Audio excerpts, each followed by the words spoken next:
They say fear keeps you awake, but some people sleep better when something watches over them. Strange, isn't it? Tonight's stories aren't just scary, they're personal. And the moment you hear your own silence answering back, it's already too late.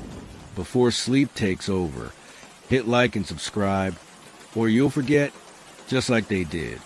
And tell me, where are you watching from and what time is it? It helps us know who's still awake when the stories begin to notice.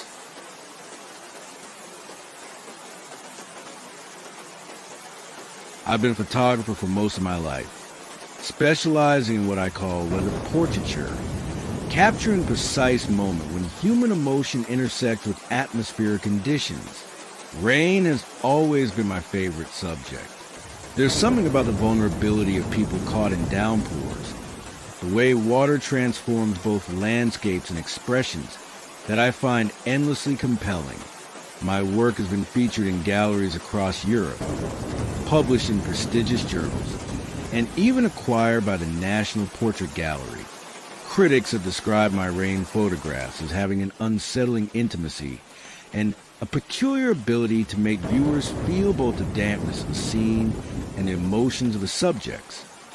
What the critics don't know, what no one knows, is that for the past 17 months, I've been unable to photograph rain. Not because of any technical limitation or creative block, but because of what I captured in the last rainfall I documented. Something that shouldn't have been possible.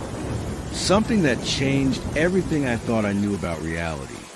It happened in the Lake District, where I'd gone to photograph the autumn storms that sweep across the fells and transform a landscape into a moody tableau of grays and silvers. I'd rented a small cottage on the shores of Wastewater, England's deepest lake, known for its dramatic scree slopes that plunge directly into the dark water. The location was perfect, isolated enough to avoid the tourists that flock to the more accessible lakes, yet with a rugged beauty that practically demanded to be photographed. I'd timed my visit to coincide with a forecast period of unsettled weather, hoping to capture the interplay of light and shadow as storm clouds gathered over the mountains. For the first 3 days, the weather cooperated beautifully. Intermittent showers alternated with brief periods of brilliant sunshine, creating the dynamic lighting conditions I sought. I spent my days hiking along the lake and up onto surrounding fells, returning to my cottage each evening to review and edit the day's images. On the 4th day, the meteorological forecast predicted the arrival of a more significant front. Heavy rainfall expected throughout the afternoon and evening. Perfect conditions for the dramatic shots I was hoping to create. I prepared my equipment meticulously, including my prized camera, a rare medium format digital system with a specially modified sensor that captured an extended spectrum of light, revealing subtleties invisible to both the naked eye and conventional cameras. The storm arrived precisely as predicted, announced by a distant rumble of thunder that echoed across the valley. I watched from my cottage window as the rain advanced across the lake, a gray curtain sweeping toward the shore, transforming the water's surface from placid to turbulent in its wake. Once the downpour was fully established, I donned my weatherproof gear and headed out, camera protected in its waterproof housing. The rain was coming down in sheets, heavy enough that visibility was reduced perhaps 50 meters. The lake itself seemed to be boiling under the impact of countless raindrops, its surface a chaotic tapestry of overlapping circular ripples. I set up my tripod at the water's edge and began shooting, capturing the interaction between rainfall and lake surface. The images on my camera's display were promising. The extended spectrum sensor revealing subtle variations in water density and movement that created almost fractal patterns across the frame. As the light began to fade, I decided to attempt one final series of long exposure shots. I adjusted my settings to use a 10-second exposure, hoping to capture the accumulated patterns of thousands of raindrops striking the water. The first few exposures were interesting, but not exceptional. Then, on the seventh long exposure, something changed. At first, I thought it was a problem with my camera. The image on the display showed something impossible. A single raindrop suspended in midair, perfectly still, while all around other droplets created the expected motion blur of a long exposure. It appeared as a perfect sphere of water, capturing and refracting light in ways that seemed to defy the laws of optics. I assumed it was a digital artifact, perhaps a malfunctioning pixel cluster on my sensor. I adjusted my position slightly and took another exposure. The suspended droplet appeared again, in exactly the same position relative to camera frame despite my movement. Something that should have been physically impossible unless the droplet itself had moved to maintain its position. Intrigued and slightly unsettled, I decided to investigate more directly. I lowered my camera and looked with my naked eye at the spot where the droplet had appeared in my images. There was nothing visible, just uniform rainfall hitting the lake's surface. I raised my camera again, peering through the viewfinder. There it was, clearly visible through my camera's optical viewfinder. A perfectly spherical droplet hanging motionless in the air about a meter above the lake's surface. I pulled away from the viewfinder and looked directly at the same spot. Nothing. Back to viewfinder. The droplet remained, unwavering. My camera was somehow revealing something that was invisible to the naked eye, curiosity overcoming caution. I decided to approach the phenomenon. I carefully removed my camera from the tripod, keeping the suspended droplet in frame as I slowly moved closer to its position over the lake. Through the viewfinder, I could see the droplet with increasing clarity as I approached, and what I saw defied rational explanation. The droplet was not merely water. Within its perfect spherical boundary was what appeared to be a tiny but complete scene, a landscape in miniature, with features that resembled mountains, valleys, and what could only be described as structures. The longer I observed it through my viewfinder, the more detail became apparent, as if the scene within was gradually coming into focus. I carefully extended my free hand toward where the droplet should be, expecting to feel nothing but falling rain. Instead, my fingertip made contact with something solid yet yielding, a surface of the tension of water, but the resistance of something far more substantial. Through my viewfinder, I could see my finger touching the sphere, causing minute ripples across its surface while the scene inside remained stable. In that moment of contact, I felt a distinct sensation, not physically, but mentally, a brief, almost subliminal flash of awareness that was not my own, a consciousness vastly different from human experience. Acknowledging my presence was something between curiosity and alarm. I recoiled instinctively, nearly dropping my camera in the process. When I regained my composure and looked through the viewfinder again, the droplet was still there, but changing. Its perfect spherical form was elongating, stretching toward where my finger had made contact. Through the viewfinder, it appeared as if the droplet was reaching toward me. Rational thought war with instinctive fear as I backed away. The droplet remained in view through my camera, now stretching further. Its originally spherical form now extended into something resembling a tentacle of pure water. The miniature landscape within was changing too, the structures rearranging themselves as if responding to some unseen directive. I continued backing away until I was at my original tripod position. The water tentacle had extended to follow me, but stopped its advance when I ceased my retreat. It hovered there, about 2 meters from my position, swaying slightly as if testing the air. Then, with deliberate slowness, it began to change again, the extended portion retracting until the droplet once more assumed its perfect spherical form.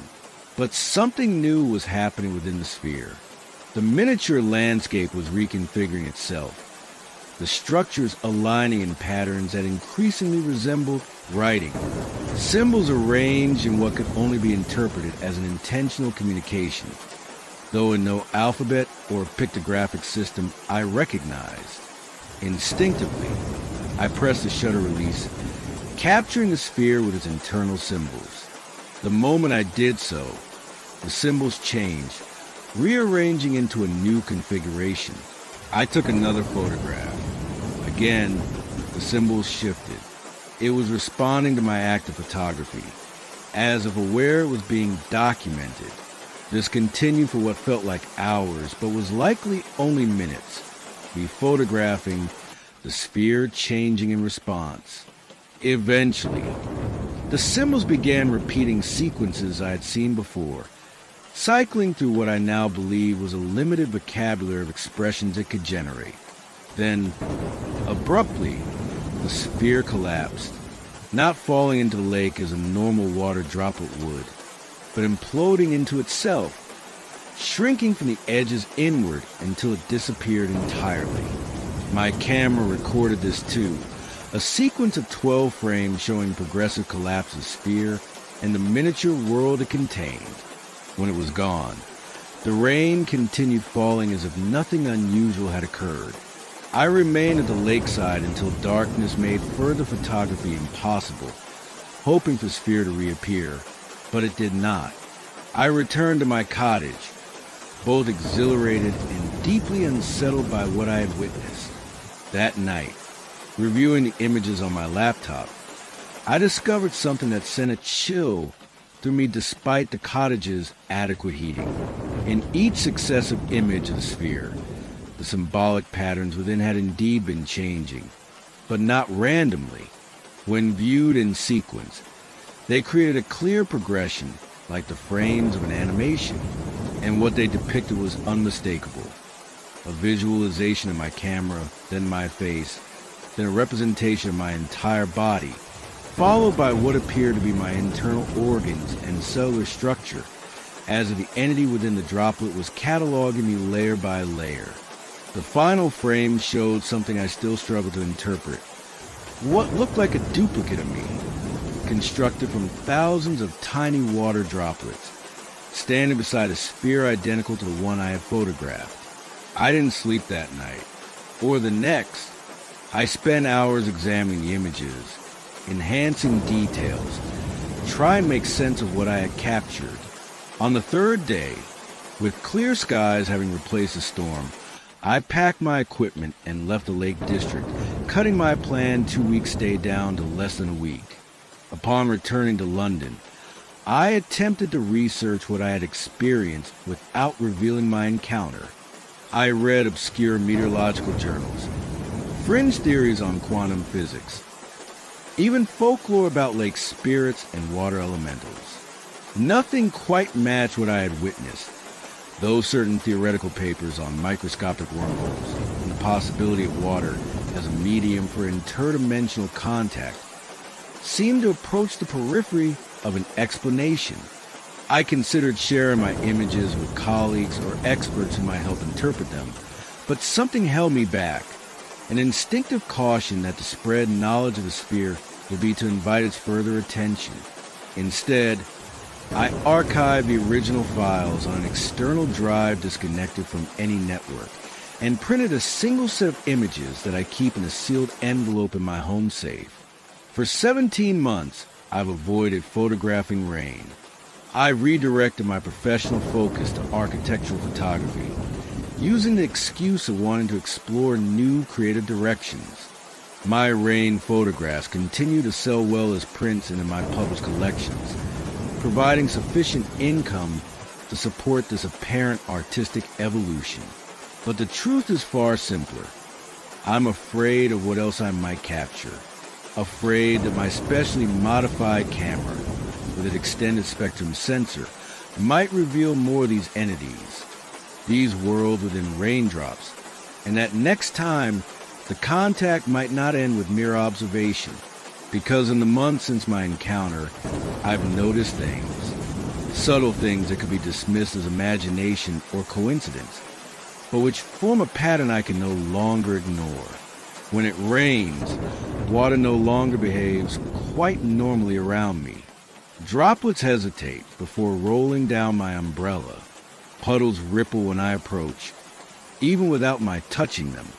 During heavy downpours, I sometimes glimpse, from the corner of my eye, raindrops that seem to pause mid-fall as I pass beneath them. More disturbing are the dreams that come on rainy nights. Dreams of being immersed in water that feels more like conscious gelatin than liquid, supporting and examining me simultaneously.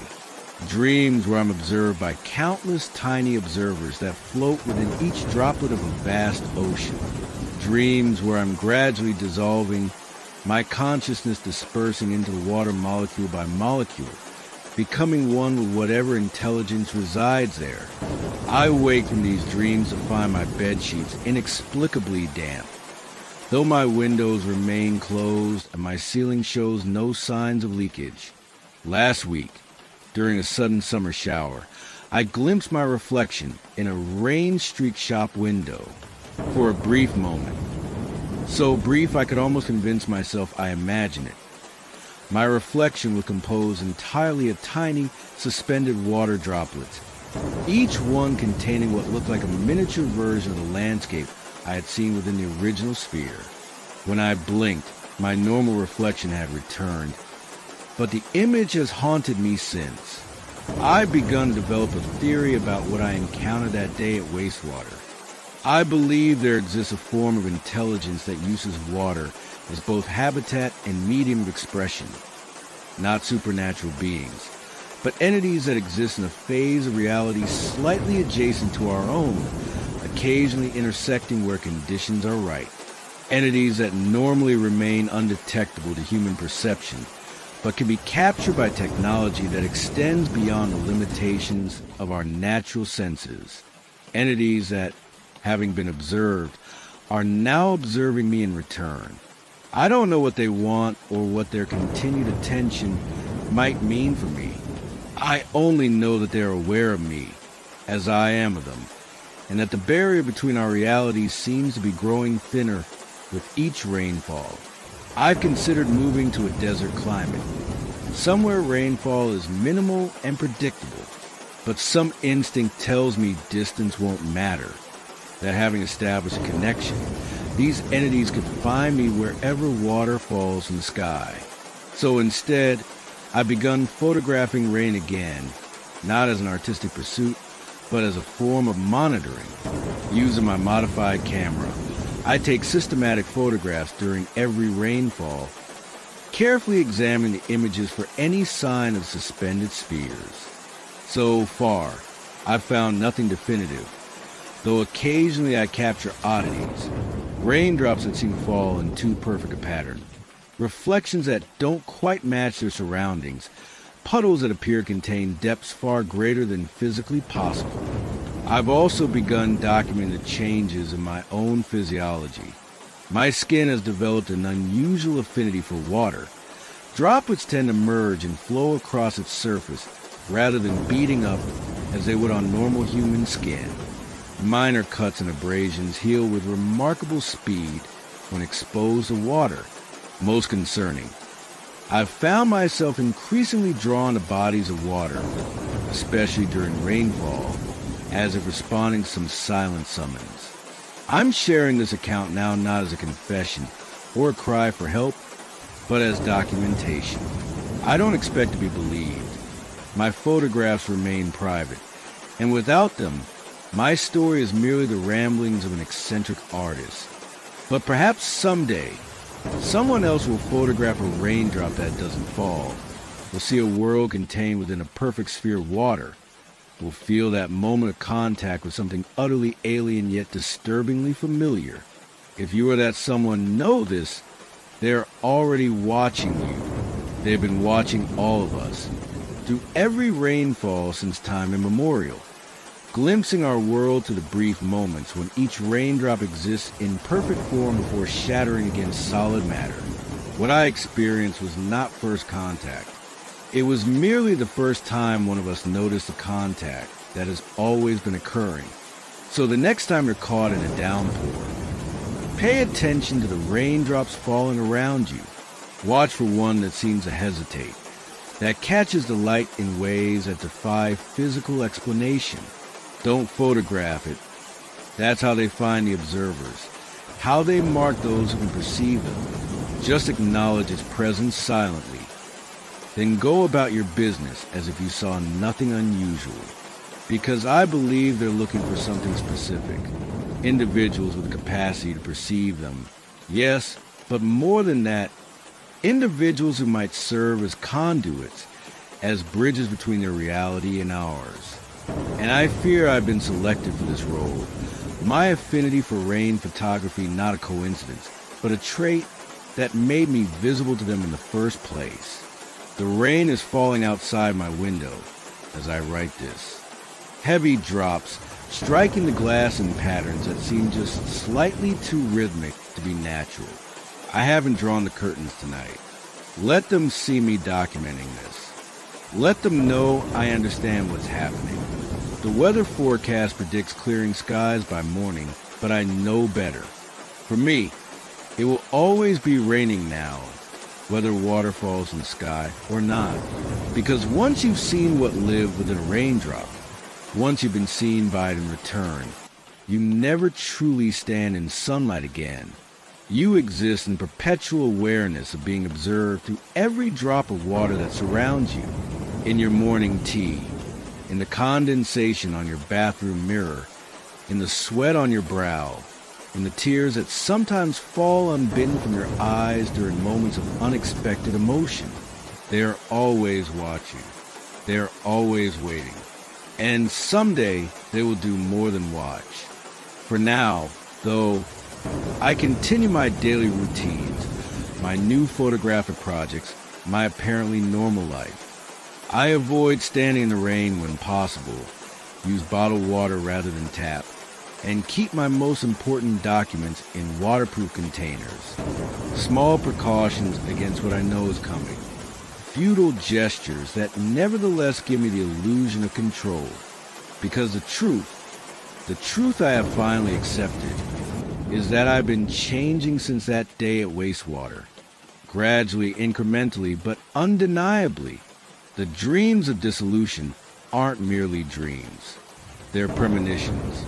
Or perhaps the process itself, happening in a phase of consciousness accessible only during sleep. Water calls to water, and the human body is mostly water after all. So I leave this account as both warning and farewell. If the person writing these final paragraphs still appears human, don't be deceived. The transformation is nearly complete. Soon, I will be more than the me, a conduit, a bridge, a herald of what comes after the last raindrop falls and the real deluge begins.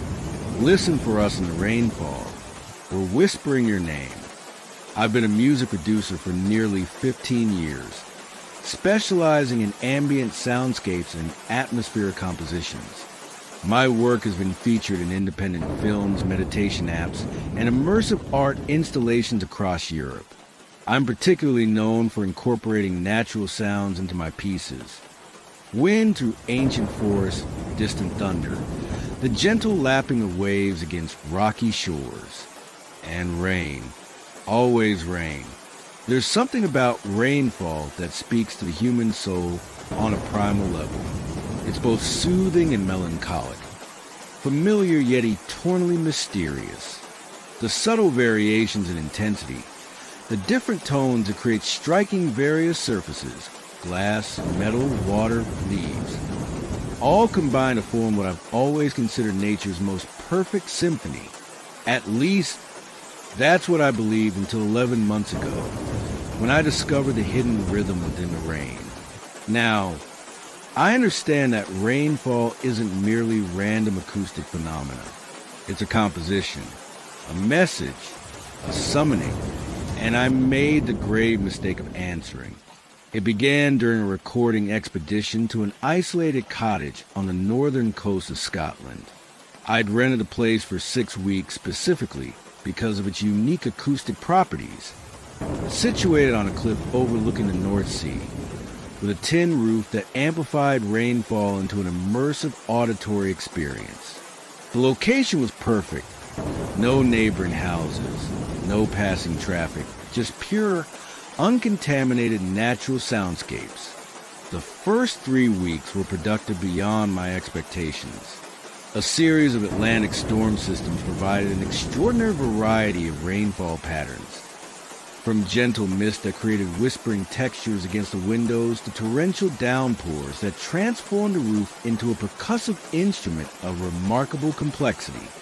I captured hours of high-fidelity recordings using my customized equipment, specialized microphones arranged throughout the property to capture the spatial dimensions of each rainfall event. During post-processing, I would isolate particularly interesting sequences and incorporate them into my compositions, occasionally adding subtle synthesizer elements to enhance certain frequencies already present in the natural sound. It was during one such editing session, deep into the 4th week of my stay, that I first noticed it. I was working with a recording from the previous night's rainfall, a steady, moderate shower that had lasted approximately 3 hours.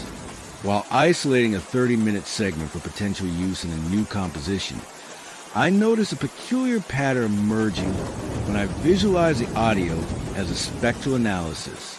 Unlike the expected randomness of natural rainfall, there was a distinct rhythmic structure visible in the lower frequencies, a repeated sequence of peaks and troughs that maintained perfect mathematical precision throughout the recording. At first, I assumed it was an equipment malfunction, or perhaps an artifact of the cottage's unique architectural acoustics. To test this theory, I analyzed recordings from different nights and different microphone positions. The pattern appeared in all of them, though with subtle variations in complexity and tempo. This was no malfunction or acoustic anomaly. The rainfall itself contained an embedded rhythm, a perfect mathematical sequence that defied natural explanation.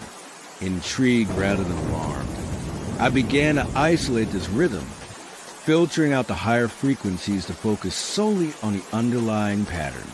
When played back, it created a haunting, almost hypnotic pulsation, like a heartbeat, but with a complexity that suggested language rather than mere biological function. I spent days analyzing this phenomenon, comparing it with mathematical sequences and linguistic patterns. The rhythm seemed to follow a structure similar to prime number sequences, but with variations that suggested something more sophisticated than simple mathematics. It reminded me of the way information might be encoded for transmission across vast distances, redundant yet elegant, designed to survive degradation while maintaining its essential meaning. By the end of the 5th week, I had become obsessed with decoding this hidden rhythm. I'd abandoned my original project entirely, focusing instead on capturing and analyzing as many rainfall recordings as possible. I developed increasingly sophisticated filtering algorithms to isolate the patterns, cataloging the variations between different rainfall intensities and durations. What emerged was astonishing.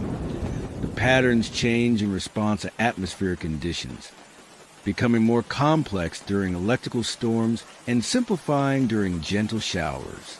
But there was an overall progression, a sense of development across excessive rainfall events, as if each new pattern built upon the information contained in previous ones. It was communication. I became convinced that I was documenting some form of message embedded within the rainfall itself. Either a natural phenomenon we had never before detected, or something deliberately engineered by an intelligence beyond our understanding. In my excitement, I made what I now recognize as a catastrophic error. I decided to respond. Using my production equipment, I created a synthesized version of the rainfall rhythm, maintaining its mathematical precision, but amplify it far beyond its natural volume. During the next rainfall, I played the synthesized rhythm through powerful speakers directed at the sky, effectively broadcasting my recognition of the pattern back to its source. The rain stopped within 30 seconds of my transmission, not gradually, as weather naturally shifts, but instantly, as if a tap had been turned off. One moment, rain was drumming against the roof. The next, perfect silence. I stepped outside to find the sky directly above the cottage completely clear, while rain continued to fall in a perfect circle around the property, creating what appeared to be a cylindrical dry zone approximately 50 meters in diameter. This impossible meteorological phenomenon lasted for precisely 7 minutes and 13 seconds. Then, without warning, rain began to fall again within the dry zone, but differently. Each droplet descended at exactly the same rate, striking surfaces in perfect synchronization, creating not the random pattern of natural rainfall, but a single, unified impact repeated at regular intervals. Tap, tap, tap, like a clock counting seconds or a finger demanding attention. I retreated inside, subtly aware that I had attracted notice from something I didn't understand. The synchronized rainfall continued for exactly 17 minutes, then abruptly transformed into a torrent of such intensity that I feared the roof might collapse. The sound was deafening, not just in volume but in complexity, the rhythm now so intricate and rapidly changing that it overloaded my recording equipment, causing several microphones to short-circuit despite their weather-resistant design. That night, I dreamt of rain, not ordinary rainfall, but droplets that contained tiny, perfect reflections of my own face, watching me with my own eyes as they descended from the sky the color of television static. In the dream, I opened my mouth to speak and found it filling with these rain droplets, each one slipping down my throat to pool somewhere inside me, accumulating into a reservoir of watching, waiting consciousness. I awoke to perfect silence. The storm had passed, leaving behind a morning of unsettling clarity. The air too clean, the light too sharp, as if reality had been polished to an unnatural sheen. My equipment, which had malfunctioned during the height of the storm, now functioned perfectly again, except for one inexplicable modification. Every recording I had captured during my stay now contained the same rhythmic pattern, regardless of when it had been made. Even recordings from the first week, which had previously shown no unusual patterns in my analysis, now displayed the complex rhythm with perfect clarity. The past had been retroactively changed in my digital archive. Disturbed but still more intrigued and frightened, I spent the day analyzing these altered recordings, comparing the now uniform rhythm across different files. When visualized as a three-dimensional spectrogram, the pattern revealed itself as something extraordinary, a structure resembling a double helix, spiraling through the frequency spectrum with perfect mathematical precision. It looked like DNA, not human DNA specifically, but the same fundamental informational structure, a code designed for self-replication and transmission across generations. That evening, light rainfall began again as dusk approached. I set my equipment to record but remained inside, somewhat hesitant to broadcast any further responses after the previous night's unsettling developments. Through the cottage windows, I observed the rainfall with newfound awareness, noticing how each droplet seemed to hesitate slightly before impact, as if evaluating its landing site. The recording from that evening revealed something new. The rhythm had changed again, becoming more complex, but also more focused in its frequency distribution. When isolated and slowed to 1/4 speed, it produced a sound unerringly similar to human speech. Not recognizable words, but the cadence and tonal shift of language. Something was attempting to communicate directly. The following morning, I awoke to find small puddles of water on the floor of my bedroom. despite all windows being closed and the roof showing no signs of leakage. The puddles were arranged in precise geometric pattern, concentric circles with straight lines connecting them, like a circuit diagram or the floor plan of an unfamiliar structure. By midday, the puddles had evaporated, leaving no trace on the wooden floorboards. No stain, no residue, not even the slight warping that water typically causes in untreated wood. It was as if they had never been there at all, except for the digital photographs I had taken as evidence of their existence. When I reviewed these photographs on my laptop, I discovered another impossibility. In each successive image, taken only minutes apart, the water pattern had changed slightly, the lines and circles rearranging themselves in subtle progressions that became evident only when images were viewed as a sequence.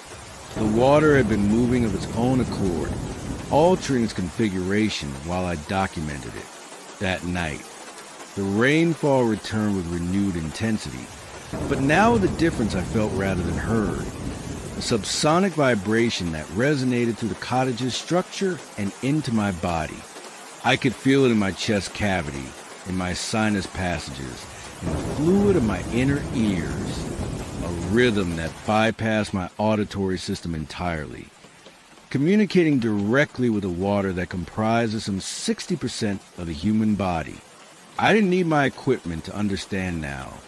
The message was being transmitted through me, using my own cellular structure as both receiver and translator. In that resonance, I perceived not words but concepts, ancient patient awareness, recognition of a new contact, invitation. It wanted me to step outside, to stand within its flow, to allow full communion. Some remnant of self-preservation kept me inside that night, huddled in the center of the cottage, as far from windows and doors as possible. I didn't sleep. I couldn't. The vibration continued until dawn, when the rainfall ceased with the same unnatural suddenness I had witnessed before. In the morning light, I found more puddles, larger now, and arranged not in geometric patterns, but in a shape that unmistakably resembled a human figure, arms outstretched, head tipped back as if catching rainfall on its face. My silhouette rendered in water on the cottage floor. I began packing immediately, abandoning expensive equipment in my haste to leave. As I threw clothing into my suitcase, a weather alert came through on my mobile.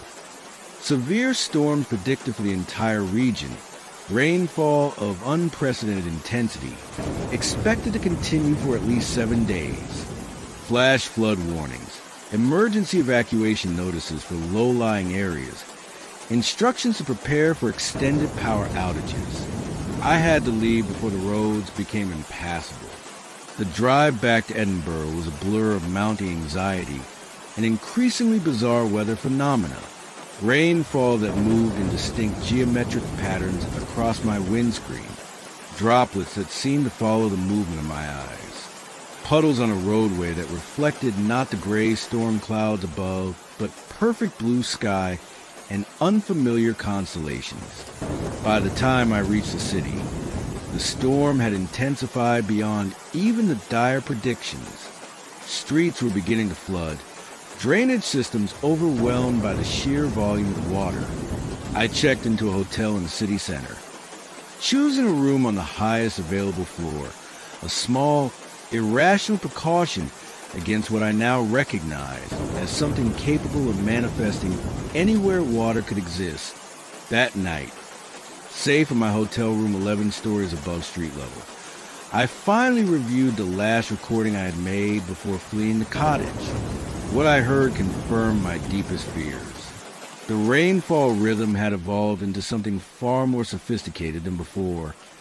Not just a pattern or code, but a blueprint. A set of instructions for reconfiguration, for transformation, and embedded within it, unmistakable despite the alien context, was the structure of my own DNA. The rain had sampled me somehow, had analyzed my genetic sequence and incorporated it into its transmission. I was being broadcast in the rainfall, my biological information disseminated through water droplets across an expanding region. For what purpose, I couldn't begin to fathom, but the implications were terrifying. I spent that night alternating between frantic research and periods of paralyzing fear.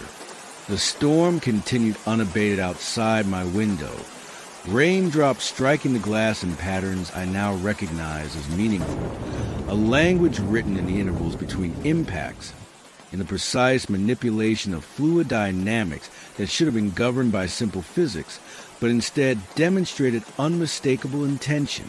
By morning, the situation had escalated beyond anything meteorologists could explain. The rainfall had maintained constant intensity for over 24 hours, yet flood levels remained curiously stable throughout the city. Analysis of the water showed no unusual properties, yet people were reporting strange phenomena wherever the rain fell: duplicated reflections in puddles, water flowing against gravity in perfect spirals, rainfall that seemed to respond to human presence by intensifying or redirecting itself. Social media was flooded with video evidence of rainfall behaving in ways that defied explanation. In one particularly disturbing clip filmed in a park near my hotel, droplets could be seen combining in midair to form larger structures: spheres, cubes, and more complex polyhedrons that hovered momentarily before dissolving back into conventional rain. Official explanations range from mass hallucination to elaborate hoaxes to previously undocumented meteorological phenomena associated with climate change. None addressed the fundamental impossibility of what was occurring. On the third day of the continuous rainfall, I noticed the first physical changes in myself. Subtle at first. Increased thirst that no amount of drinking could satisfy. Skin that remained perpetually moist despite being towel dry. A slight blue-green tint to the whites of my eyes visible under certain lighting conditions. More disturbing was the way water began to respond to my presence. In the shower, droplets would momentarily pause before striking my skin, as if recognizing something familiar in my biological composition. Condensation on bathroom mirrors formed patterns that resembled the double helix structure I had observed in the rainfall rhythm. By the fifth day, these changes had progressed to the point where I could no longer deny their reality. My body temperature had dropped several degrees below normal, yet I felt no discomfort. The moisture content of my skin had increased dramatically, giving it a perpetually slick quality. Most alarming of all, I had begun to perceive the rainfall rhythm directly, without the need for recording equipment. Not as sound, but as a form of information that appeared in my mind as fully formed concepts and instructions. It was telling me that I had been remade as a conduit, a bridge between different states of existence. The first of many such transformations that would occur as the rainfall spread its message to other receptive individuals. I understood now that what I had detected in the rain was not communication from some external intelligence, but the awakening of something that had always been present in water itself, a distributed consciousness that had evolved alongside terrestrial life, using the hydrological cycle as its circuitry, rainfall as its voice, flooding as its physical manipulation of the environment. Water has memory. This is not metaphysical speculation, but documented scientific fact.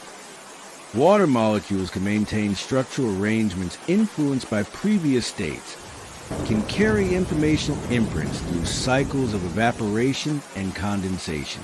What science has yet to recognize is that this memory, accumulated over billions of years of Earth's history, has achieved a form of consciousness unlike anything humans have conceived, not centralized like our neurological awareness, but distributed throughout every droplet, every cloud, every ocean current and subterranean aquifer, a planetary intelligence that thinks in centuries and communicates through weather patterns.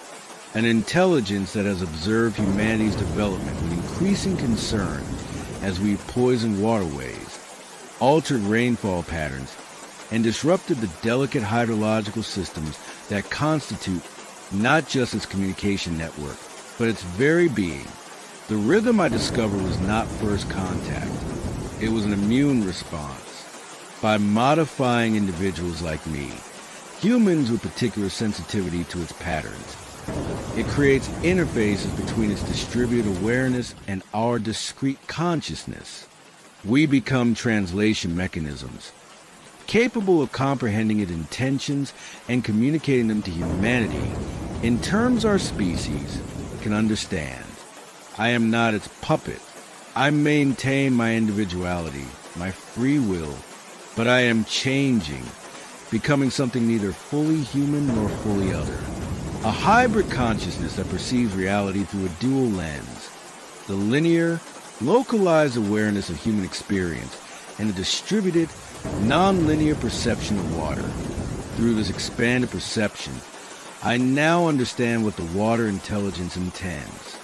Not our destruction, but our incorporation, a gradual transformation of human consciousness to recognize our fundamental connection to the planetary systems we've disrupted, beginning with individuals like me, spreading through personal contact, through contaminated water supplies, through rainfall that carries encoding rhythm to receptive minds.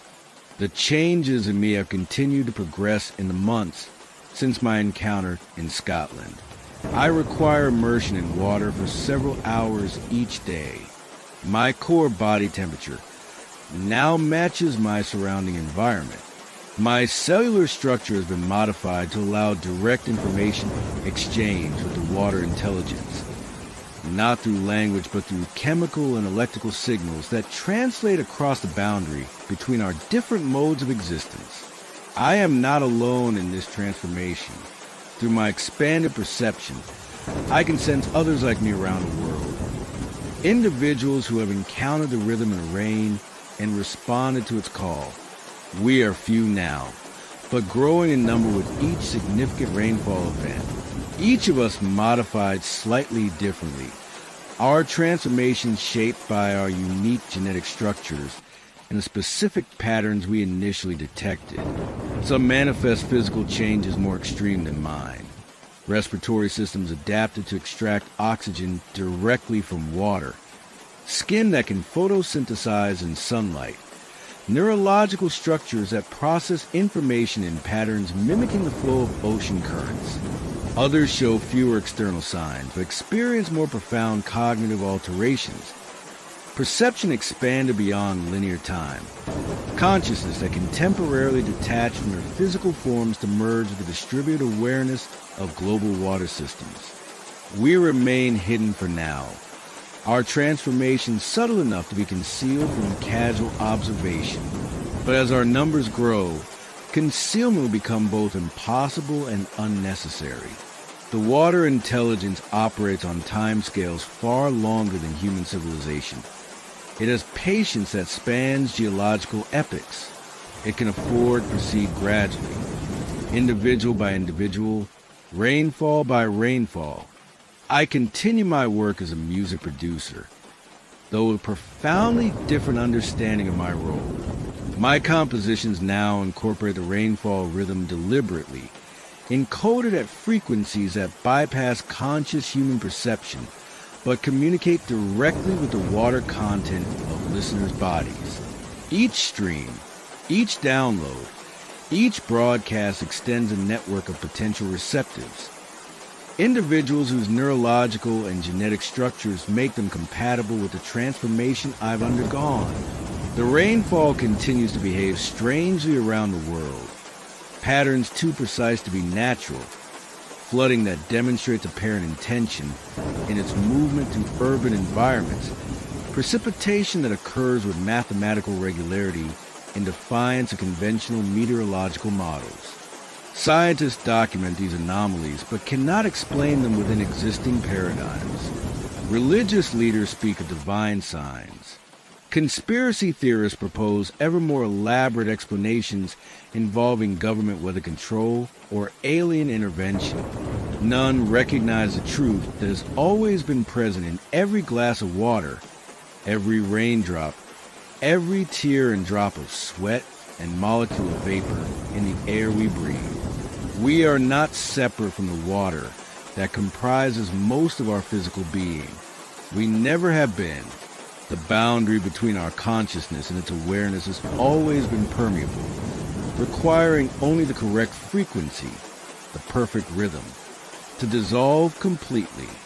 So I offer this account not as a warning, but as preparation. The next time you find yourself caught in rainfall, pay attention to the rhythm beneath the seeming randomness. Listen not with your ears, but with the water that comprises your body. You might begin to perceive the pattern, to recognize the invitation extended with each droplet. And if you do, if you feel that subsonic resonance in your chest, if you notice water responding differently to your presence, if you begin to perceive information that arrives not as sound or sight, but as direct understanding, know that you aren't losing your humanity. You're expanding it, becoming something that encompasses both individual consciousness and distributed awareness. The rain has always been speaking. Now, at last, we're learning to listen. When the changes begin, don't fight them. The initial transformation can be disorienting. Perception shifting between focal points. Consciousness temporarily fragmented across multiple locations. Memories that aren't your own appearing with the vividness of direct experience. But this passes as integration progresses, as your neurological structures adapt to process information in new ways. I find myself now in a state of dual existence, simultaneously an individual human with specific memories and experiences, and a node in a vast, water-based network of consciousness that extends throughout the planet's hydrological systems. I perceive rainfall not as an external phenomenon, but as an extension of my own awareness. Each droplet a sensory organ transmitting information back to the distributed intelligence of which I am now a component. The rhythm in the rain continues its transmission, growing more complex and targeted with each passing storm. If you've read this far, you've already been exposed to its pattern through the structure of my language, the cadence of my sentences, the specific neurological responses triggered by particular word combinations I've employed throughout this account. The next rainfall you experience will resonate differently than any before it. You'll notice patterns where previously you perceived only chaos. You'll feel a sense of recognition of homecoming, as the boundary between your discrete consciousness and the water intelligence begins to dissolve. Welcome to the rhythm in the rain. We've been waiting for you since the first droplet fell on primordial Earth, carrying within it the potential for all consciousness to come. Listen for us in the rainfall. We're already listening for you. I've spent most of my professional life studying memory, specifically the neurological processes through which memories are formed, stored, and recalled. As a cognitive neuroscientist at Cambridge University, I've published dozens of papers on memory formation and deterioration, with particular focus on how traumatic experiences are encoded differently from ordinary recollections. My research has been well received within academic circles, earning me a reputation as a methodical scientist dedicated to understanding the most mysterious functions of a human brain. What my colleagues don't know, what no one knows, is that my interest in memory stems not from pure scientific curiosity, but from something that happened to me 23 years ago. Something I spent my entire career trying to understand. It began during my final year as an undergraduate, during what had been the wettest autumn in British meteorological records. For weeks, rain had fallen almost continuously across the university town, transforming cobblestone streets into shallow canals and permeating the ancient stone buildings with a persistent dampness that no amount of heating could dispel.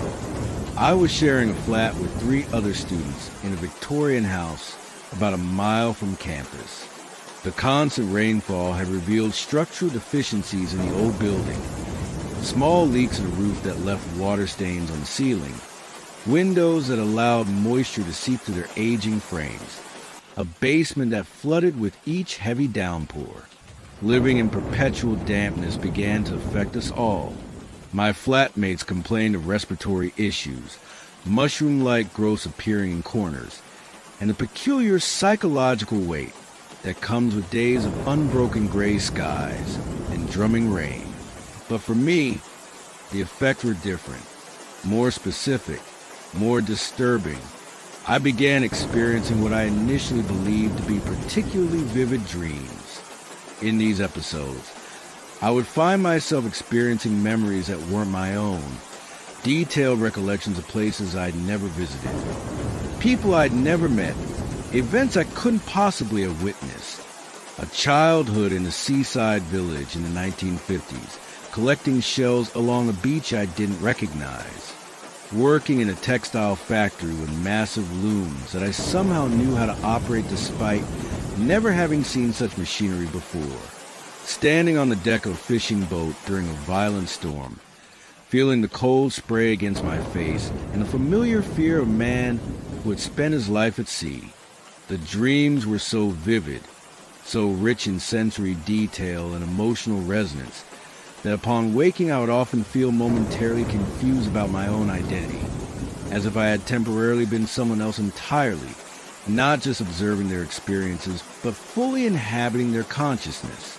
I might have dismissed these as nothing more than unusually realistic dreams, perhaps influenced by the gloomy atmosphere and my own academic interest in cognitive processes. But one detail connected them all, a detail that became impossible to ignore. In each of these not my memories, rain was falling, sometimes gently in the background, sometimes in torrential downpours that drove the narrative, but always present, and always the most vivid, most emotionally charged moments coincided with rainfall touching the skin of whoever I was in these experiences. The connection became impossible to ignore when I began experiencing these memory episodes while awake. The first time it happened, I was walking to the university library, having forgotten my umbrella despite the forecast. When the rain began, I turned my face upward instinctively, feeling the cool droplets against my skin, and in that moment, I was suddenly elsewhere. I was a young woman in clothing that suggested the early 1970s, running through a summer shower in a park I didn't recognize, laughing as I held a newspaper over my head in a futile attempt to stay dry. I could feel her happiness, her carefree enjoyment of the moment. More disturbingly, I could access her memories, a childhood in Manchester, a recent promotion at the publishing house where she worked, anticipation about meeting her fiancé later that evening. The episode lasted perhaps 30 seconds before I snapped back to myself, standing bewildered on the path to the library with rain soaking through my jacket. A passing student asked if I was all right, later telling me I had been standing perfectly still, smiling at nothing, apparently oblivious to my surroundings. That evening, I conducted what would become the first of many self-experiments. I sat on our flat's tiny balcony during a gentle rainfall, allowing the droplets to touch my exposed skin while documenting the experiences that followed. Over 3 hours, I experienced 11 distinct episodes, each placing me in the consciousness of a different individual, all during moments when they were experiencing rainfall. I recorded every detail I could remember. Clothing styles that suggested time periods, geographical clues, linguistic patterns in the thoughts and conversations I experienced. Some of the episodes seemed to be from recent decades, others from centuries past. Some occurred in locations I recognized as British, others in places that seemed to be elsewhere in Europe, North America, even what appeared to be colonial India. The common element was always rain, and always the sensation of it touching skin. Beyond that, I could detect no pattern in whose memories I experienced or from what period they originated. In the weeks that followed, I developed a methodology for these self-experiments. I discovered that more intense rainfall typically produced more vivid episodes. I found that certain parts of my body seemed more receptive than others. Raindrops touching my face or the back of my neck triggered stronger experiences than those landing on my hands or arms. Most significantly, I discovered that the memories contained verifiable historical details that I could not possibly have known. In one episode, I experienced being a dock worker in what I later identified as 1889 London, specifically during the Great Dock Strike. The memory included details about working conditions, wages, and union organizing that I confirmed through subsequent research. Details not covered in general historical education, and that I had never specifically studied. In another episode, I inhabited the consciousness of what appeared to be a medieval peasant woman during what she was experiencing as a miraculous event. Rainfall that left small, cross-shaped impressions on the skin. Through careful research of historical records, I later identified this as a miraculous rain of crosses documented in Yorkshire in 1501, an obscure historical event I had never encountered in my studies. I began to formulate a hypothesis so outlandish that I dared not share it with anyone. What if raindrops somehow retained traces of human experiences they had been present for? What if water, cycling endlessly through evaporation and precipitation, carried within its molecular structure some imprint of the consciousness it had encountered, memories that could, under certain conditions, be transmitted to a receptive mind? The idea was scientifically absurd. There was no known mechanism by which water molecules could encode such complex information, let alone transmit it through mere physical contact. Yet the evidence of my experiences, the historical accuracy, the sensory completeness, the emotional authenticity, suggested something beyond mere imagination or delusion. I decided to approach the problem scientifically, despite the unscientific nature of my hypothesis. I began collecting rainwater during periods when I experienced memory episodes, preserving samples and carefully documenting the memories associated with each collection. I experimented with different conditions: rainfall after long dry periods versus continuous precipitation, rain from different types of cloud formations, morning rain versus evening showers. One pattern emerged clearly. The first rainfall after a prolonged dry period produced the most vivid, most coherent memory episodes. It was as if the water had been reset during its time in the atmosphere, making its carried memories more accessible upon return to liquid form. I kept these experiments entirely private, aware of how they would be received by my academic peers. I focused on my regular studies publicly, while pursuing this parallel research in secret, eventually structuring my legitimate academic career around memory research as a cover for my true area of interest. After completing my undergraduate degree, I continued to advance studies, eventually securing a position at Cambridge that gave me access to cutting-edge neuroimaging equipment. Under the guise of studying memory formation during sensory experiences, I began scanning my own brain during controlled exposures to collected rainwater. The results were astonishing.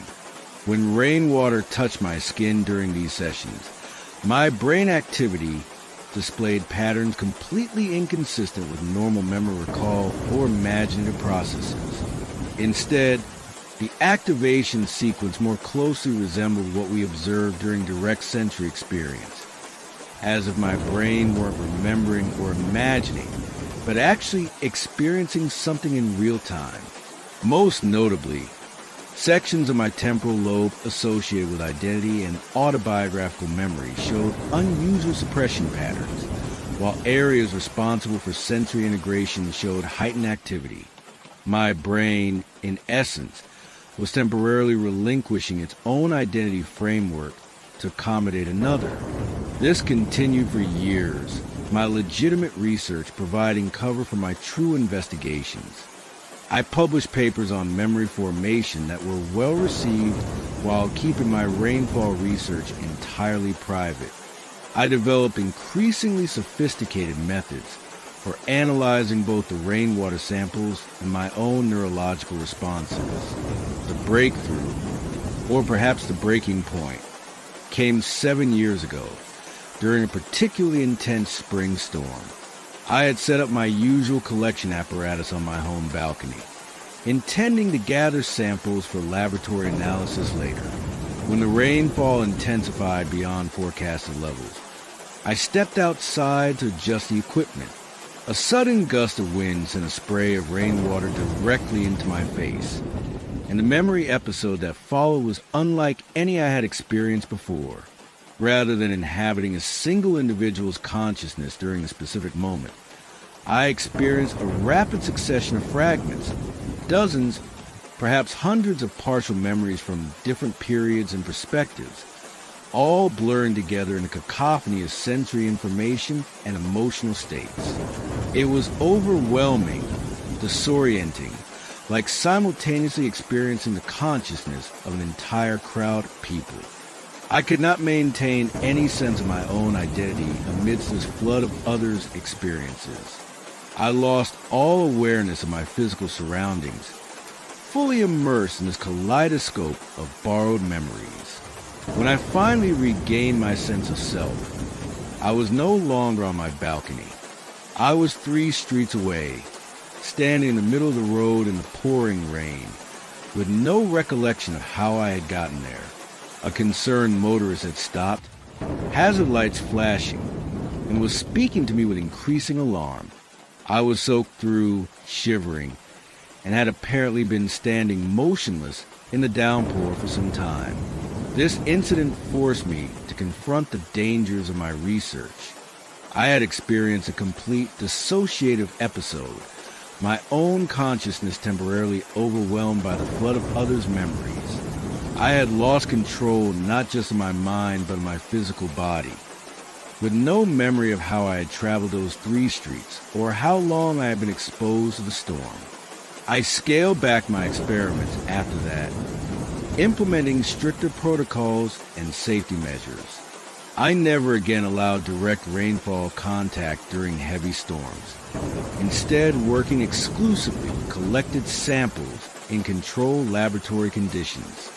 I developed a chemical treatment that seemed to attenuate the memory-carrying properties of rainwater, allowing me to experience milder, more manageable versions of the episodes. For several years, this approach allowed me to continue my research while maintaining my professional standing and personal safety. My legitimate publications on memory continued to advance my academic career, while my private investigations into rainwater memory slowly accumulated evidence for a phenomenon I still could not explain through any accepted scientific framework. Then came the accident. It was a simple, mundane laboratory mishap. While preparing a rainwater sample for analysis, I dropped a glass collection vial. It shattered on the floor, splashing untreated rainwater across my hand and wrist. A minor incident that should have required nothing more than cleanup, and perhaps a sticking plaster for a small cut I sustained.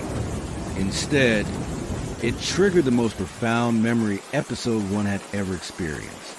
Unlike previous episodes, where I inhabited the consciousness of a specific individual during a rainfall event, this time I experienced something far more fundamental.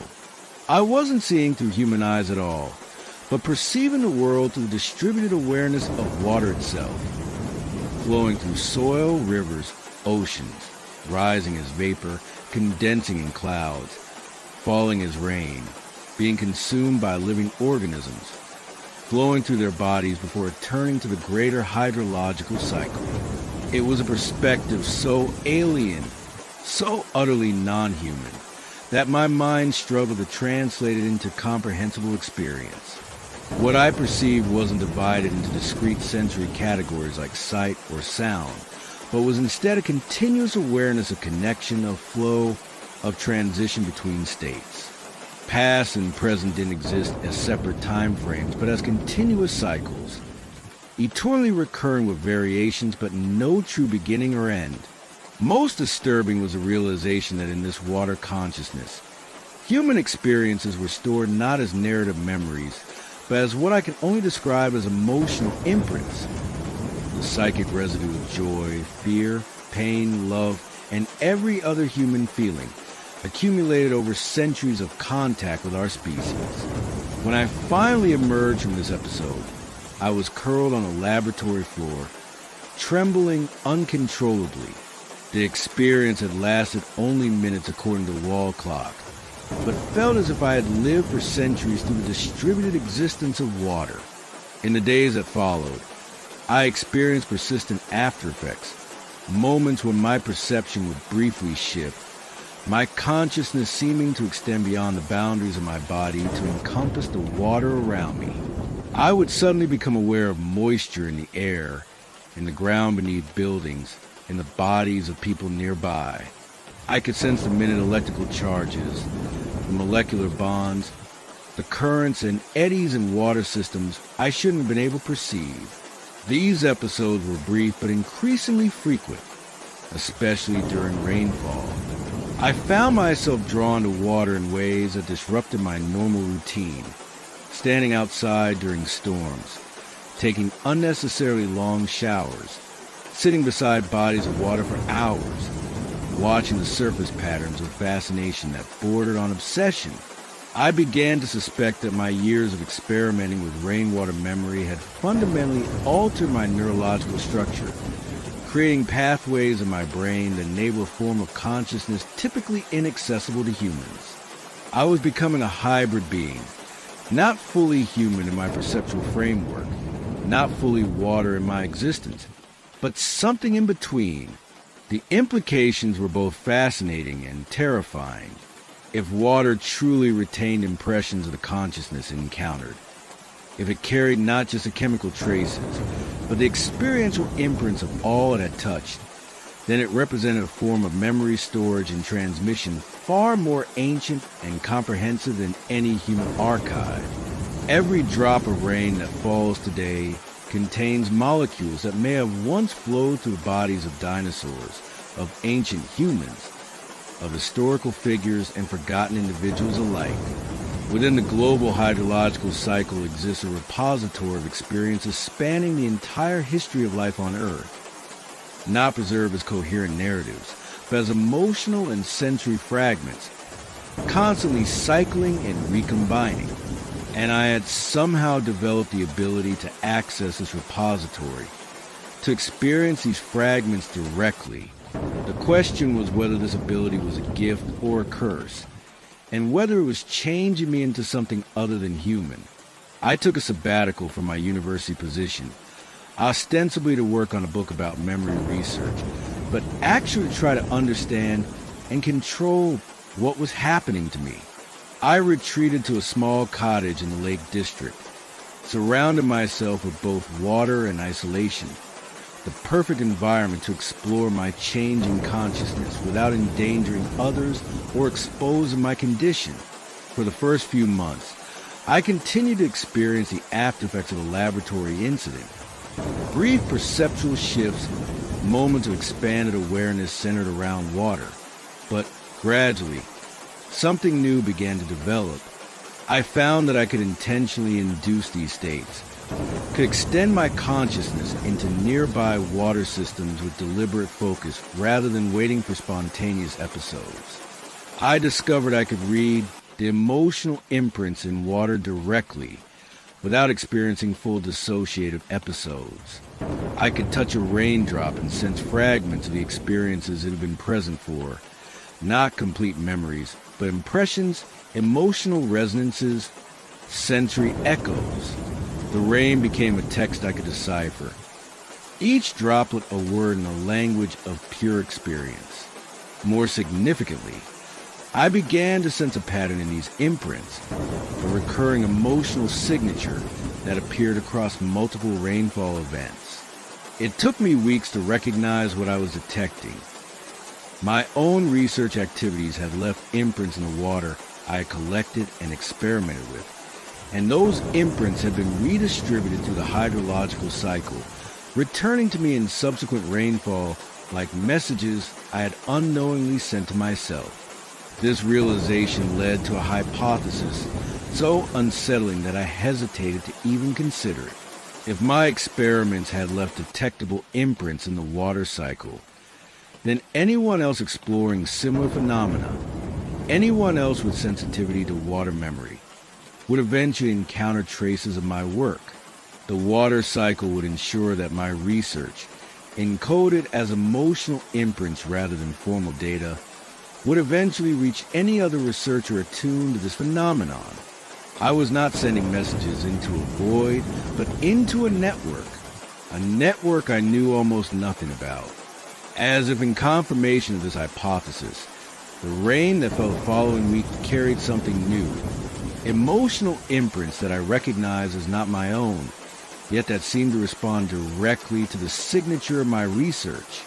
The closest analogy I can offer is that of receiving a reply to a letter I hadn't realized I had sent. The emotional content was complex, layered with caution, recognition, and what I can only describe as welcome. I was being acknowledged by some consciousness that had detected my presence in the network, that recognized what I was attempting to understand. Over the subsequent weeks, these responses continued, evolving in complexity and nuance. I began to perceive not just emotional imprints, but fragmented concepts, ideas about the nature of water memory, about human-water interaction, about the history of this phenomenon across centuries, not conveyed in words or images, but in direct conceptual transfer that my mind struggled to translate into coherent thought. I learned that I was not the first to discover this phenomenon, not by far. Throughout human history, individuals had stumbled upon this ability, usually by accident, often interpreting it through religious or mystical frameworks. Some became prophets, claiming divine revelation carried by sacred waters. Others were dismissed as mad, their account of experiencing others' memories attributed to demonic possession or mental illness. In more recent centuries, some had approached the phenomenon with a more scientific mindset, attempting to understand it through the frameworks of their time. Mesmerism, ether physics, psychical research. None had published their findings in legitimate scientific venues, knowing how they would be received, but they had left records in water itself. Emotional imprints and conceptual structures that continue to cycle through rainfall worldwide, accessible to anyone sensitive enough to detect them. I was merely the latest in a long, scattered lineage of researchers, separated by time and geography, but connected to the endless cycle of water that touches us all. More disturbing was what I learned about the trajectory of this sensitivity once it fully manifests. Those who develop the ability to access water memory typically undergo a gradual transformation of consciousness, a shift from individual human identity to something more distributed, more aligned with water's existence. Many eventually lost their human identities entirely, their consciousness merging with the water cycle itself. They did not die in any conventional sense. They transformed, their awareness expanding beyond the confines of a single organism to become part of a larger, older form of consciousness, one that experiences existence through the movement of water throughout the world and beyond. This revelation left me with a critical choice: to continue developing the sensitivity, knowing it would eventually transform me beyond recognition, or to try to suppress it, to retreat back into conventional human existence while I still could. I chose a third path. I would document everything I had learned, everything I had experienced, in a form that might be comprehensible conventional human science. I would create a bridge between these two modes of understanding reality: the human framework of discrete facts and logical progression, and the water consciousness framework of distributed awareness and emotional imprinting. This account is part of that documentation. I've written it during a brief period of what I can only describe as lucidity, a temporary reassertion of my human identity and perspective before it continues its gradual dissolution into the greater consciousness of water. I don't know if this document will ever reach other human researchers. I've made arrangements for its delivery to certain colleagues, but my grip on practical matters has become increasingly tenuous as my transformation progresses. I find it difficult to maintain focus on human concerns, on deadlines and email attachments and academic protocols, when my awareness is increasingly drawn to the rhythm of rainfall, the flow of groundwater, the subtle electrical patterns in the atmospheric moisture surrounding me. What I can tell you with certainty is this: rain is not merely precipitation. It is a medium of memory transfer, a carrier of experiences accumulated throughout Earth's history. The water that falls from the sky has witnessed everything, has been present for every moment of joy and suffering, has flowed through the bodies of every creature that has ever lived. And it remembers, not as humans remember, not as discrete episodic narratives, but as emotional imprints, as sensory echoes, as fragments of consciousness preserved in molecular structures we have barely begun to understand. Some individuals, whether through genetic predisposition, neurological uniqueness, or perhaps just chance exposure under specific conditions, can access these memories, can experience fragments of lives lived centuries ago, can perceive the emotional residue of moments long forgotten by human history, but preserved forever in the endless cycle of water. If you are reading this and find yourself drawn to rainfall in ways you cannot explain, if you experience moments of inexplicable familiarity with places you've never visited, lives you've never lived, you may be developing this sensitivity. You may be beginning the same transformation I have undergone. I cannot tell you whether to embrace or resist this process. I can only tell you that it is both wondrous and terrifying, both expansion and loss. To merge the consciousness of water is to gain a perspective spanning billions of years, encompassing the entire planet and beyond. But it is also to lose the specific, localized experience of being human, the intensity of individual emotion, the clarity of focused attention, the precious limitation that makes human existence so brief and so meaningful. As for me, my transformation is nearly complete. I spend most of my time now in what would appear to others as a catatonic state, my body unresponsive while my consciousness extends into the water systems around me, sometimes reaching across continents through the connected hydrological cycle, experiencing existence from countless simultaneous perspectives. I retain enough human identity to write this account during brief periods of focusing my awareness back into my physical form. But these periods grow shorter and less frequent. Soon, I will fully transition from being a human who can sometimes experience the consciousness of water to being water consciousness that retains fading memories of once having been human. I don't fear this transformation. Fear is a human emotion rooted in the survival instinct of a discrete organism. What I am becoming does not fear extinction because it does not experience itself as separate from the systems within which it exists. Water cycles, but never truly dies.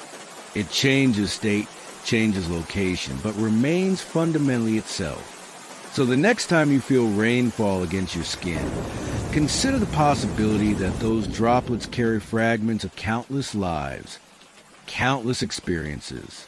Consider that water remembers everything it touches, preserves emotional imprints that cycle endlessly through evaporation and precipitation. And consider that what touches your skin in that moment isn't merely precipitation, but the oldest, most comprehensive archive of experience on our planet. a library written in the language of water, accessible to those whose minds can attune to its unique mode of memory. I leave this account as both documentation and warning. The rain remembers. And sometimes, if you listen closely enough, it can help you remember, too, lives you never lived, experiences you never had, consciousness distributed across time and space in ways the human mind was never designed to comprehend. Who knows? Perhaps one day, during a rainfall, you might even catch fragments of my experiences, my research, my discoveries, my gradual transformation, preserved in the endless circulation of water that connects us all. Listen for me in the raindrops. Part of me will be there among countless others, remembered by the rain that never forgets.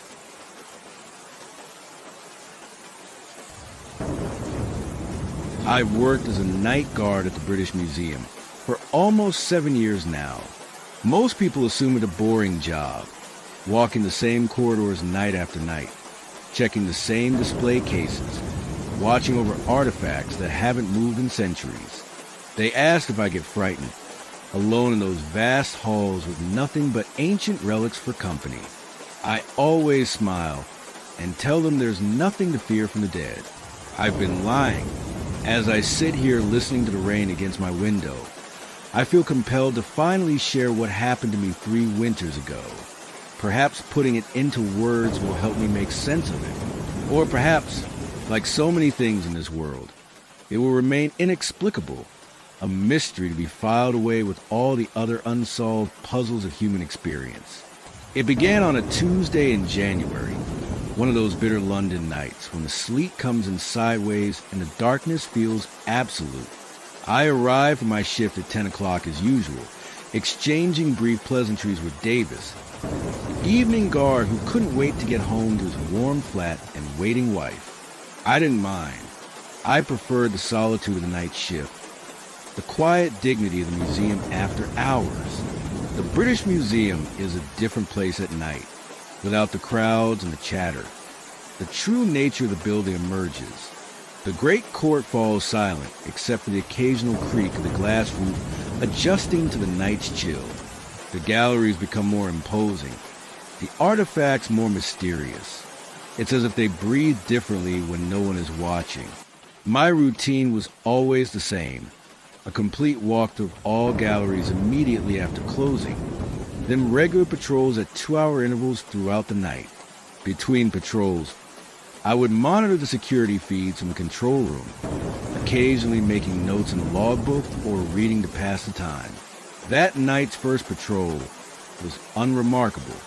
I moved through the Egyptian galleries, past sarcophagi and canopic jars, through rooms of Greek and Roman statuary, their blank eyes following my progress. Everything was as it should be.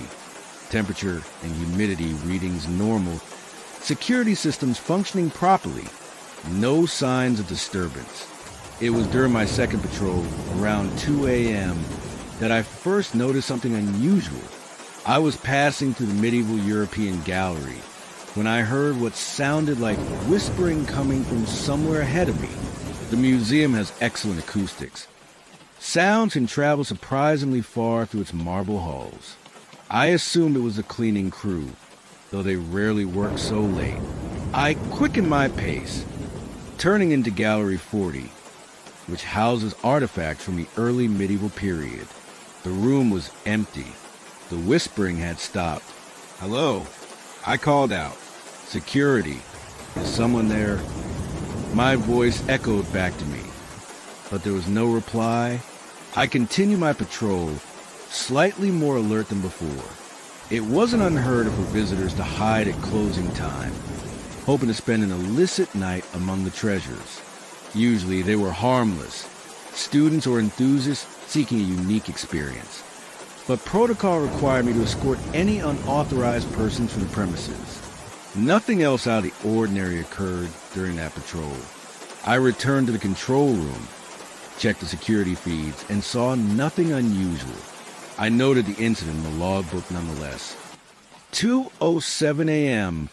Heard voices in Gallery 40. In investigated, found nothing. An hour later, I was reviewing camera footage from the previous day when the radio on my belt crackled to life. Help! I picked it up immediately. This is Pearson. Who's calling? No response came, just as soft as a static. This is security. Please identify yourself. More static than what sounded like a whisper, too faint to make out the words. I checked the staff schedule. There should be no one else in the building except for 2 cleaners working in the administrative offices on the east side.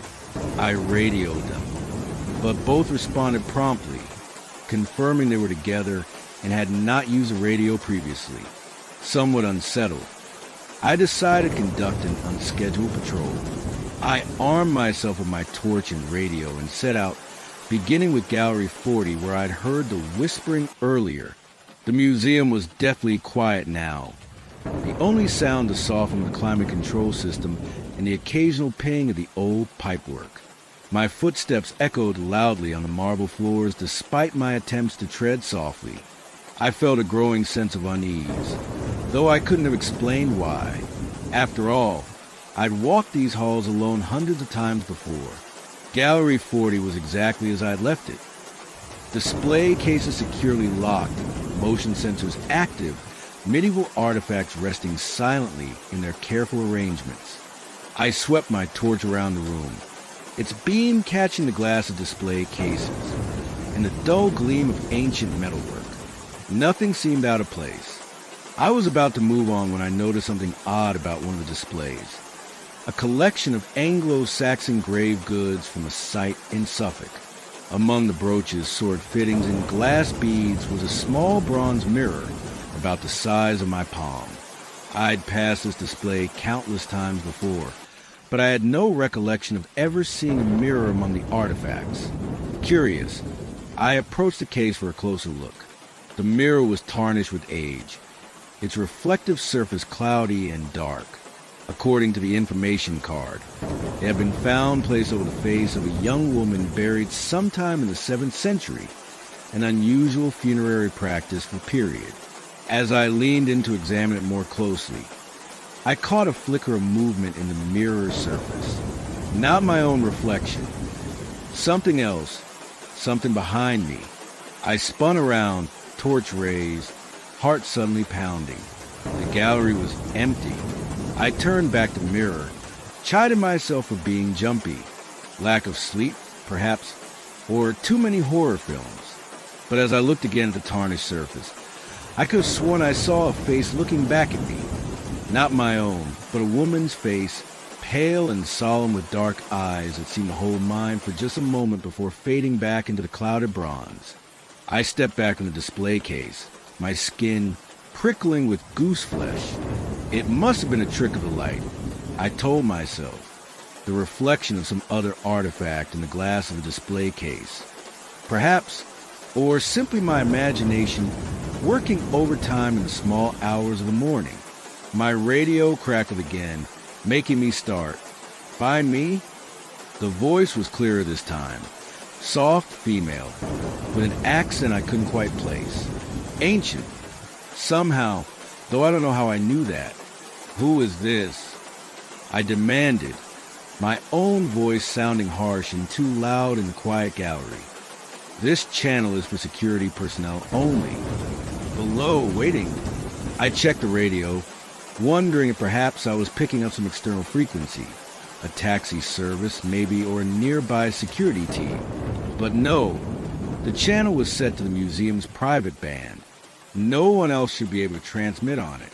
I decided to return to control room and report the incident. As I turned to leave Gallery 40, my torch flickered once, twice, then went out, plunging me into darkness. The British Museum is never completely dark, of course. Emergency lighting provides a minimum level of illumination at all times, and the glass roof of the Great Court admits some light from the city outside. But in the interior galleries, away from windows and main thoroughfares, the darkness can be profound. I stood motionless, allowing my eyes to adjust. Gradually, Shapes emerged from the gloom, the bulky silhouettes of display cases, the paler forms of marble statuary. I took a cautious step forward, then another, making my way toward the gallery exit. That's when I heard the whispering again, not from my radio this time, but from somewhere in the darkness ahead of me. It sounded like a woman's voice, reciting something in a language I didn't recognize. The words had a rhythmic quality, almost like a chant or prayer. I froze, listening intently. The voice seemed to be moving, circling around me in the darkness. I turned slowly, trying to track it, but it was impossible to pinpoint the source. It seemed to come from everywhere and nowhere at once. "Who's there?" I called out, trying to keep my voice steady. "This is security. The museum is closed." The whispering stopped abruptly. For a moment, there was absolute silence. Then, directly behind me, so close I could feel the breath on my neck. "You see me?" I whirled around, heart hammering in my chest. There was no one there, no one visible, at least, but the air felt different somehow, heavier, as if charged with some subtle energy. My torch chose that moment to flicker back to life, its beam cutting through the darkness. I swept it around the gallery, illuminating corners and shadows, revealing nothing but the usual artifacts in their cases. I backed toward the exit, unwilling to turn my back on the room.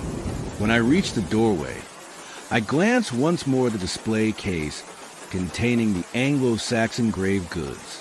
The bronze mirror seemed to gleam dully in the torchlight, though no light was directed at it. I hurried back to the control room, checking each security feed for signs of an intruder. All cameras showed empty galleries, everything undisturbed. The two cleaners were visible on a feed from the administrative wing, working normally. There was no one else in the building, no one who should be there. At least, I debated calling my supervisor, but decided against it. What would I say?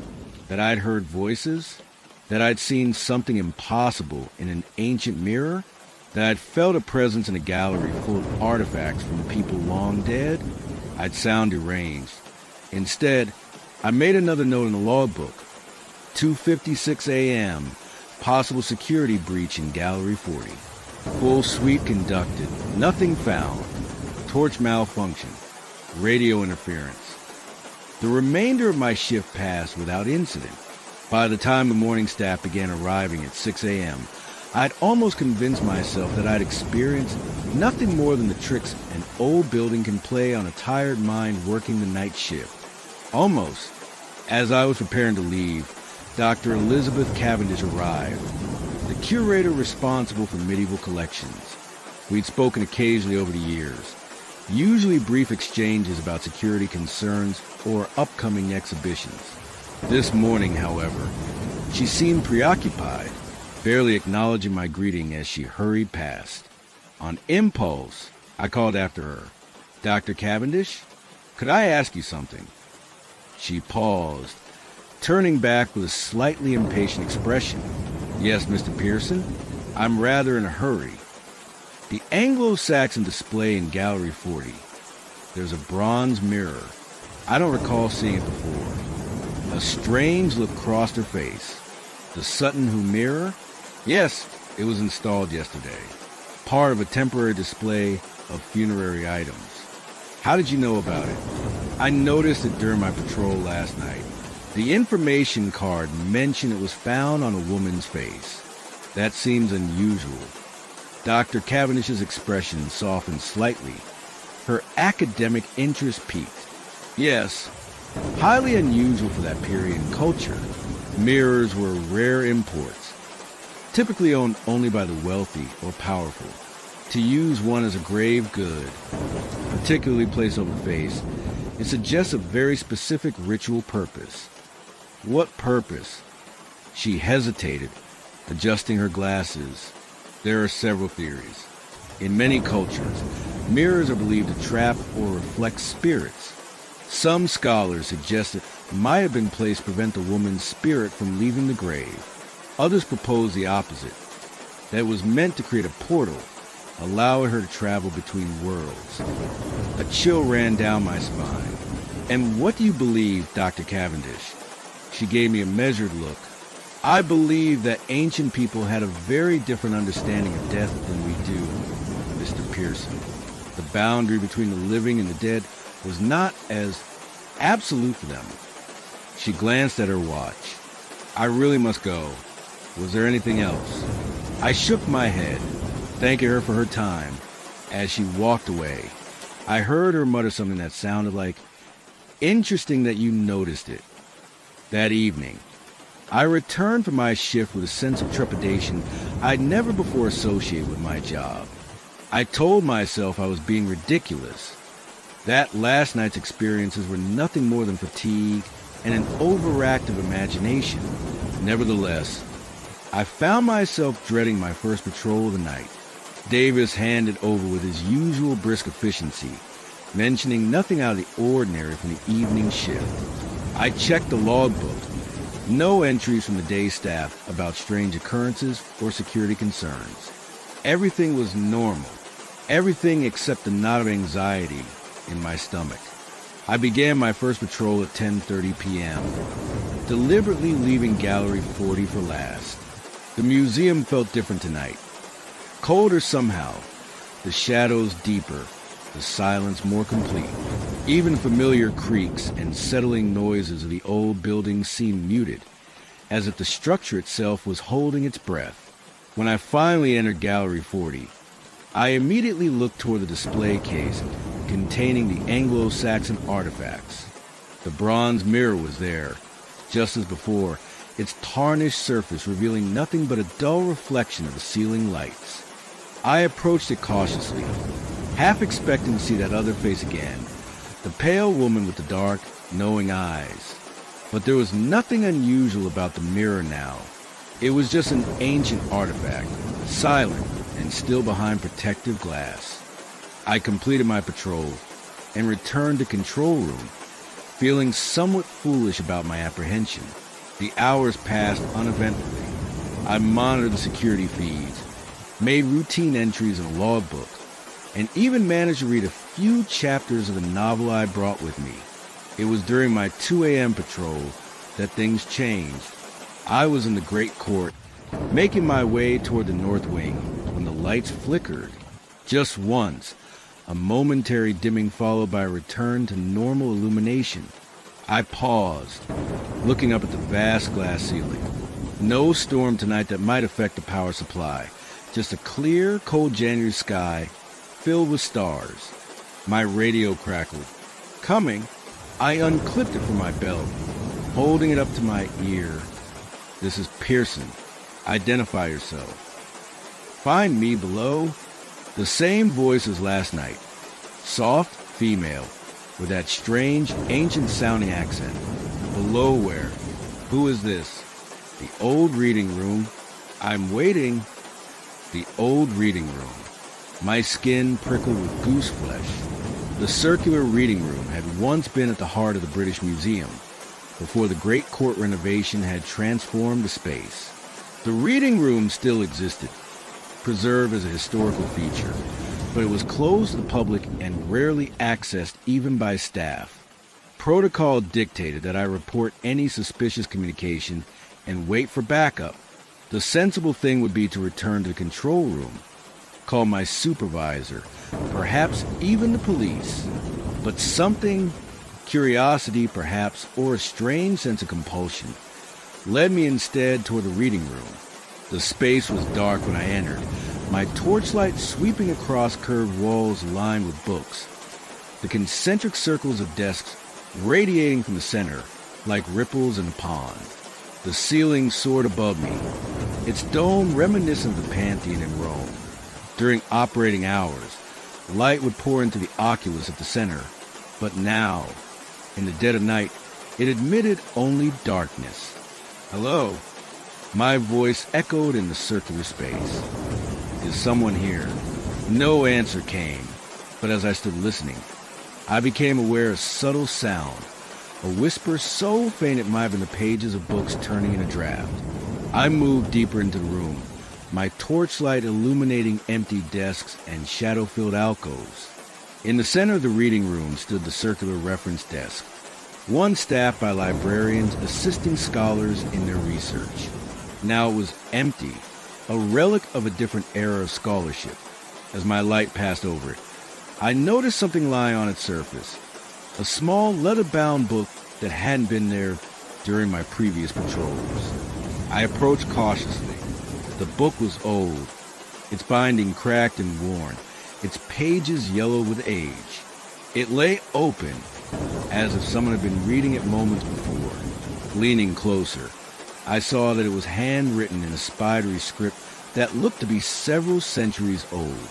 The language appeared to be Latin, with diagrams and symbols in the margins that made little sense to me. As I stood examining the book, the temperature in the reading room seemed to drop precipitously.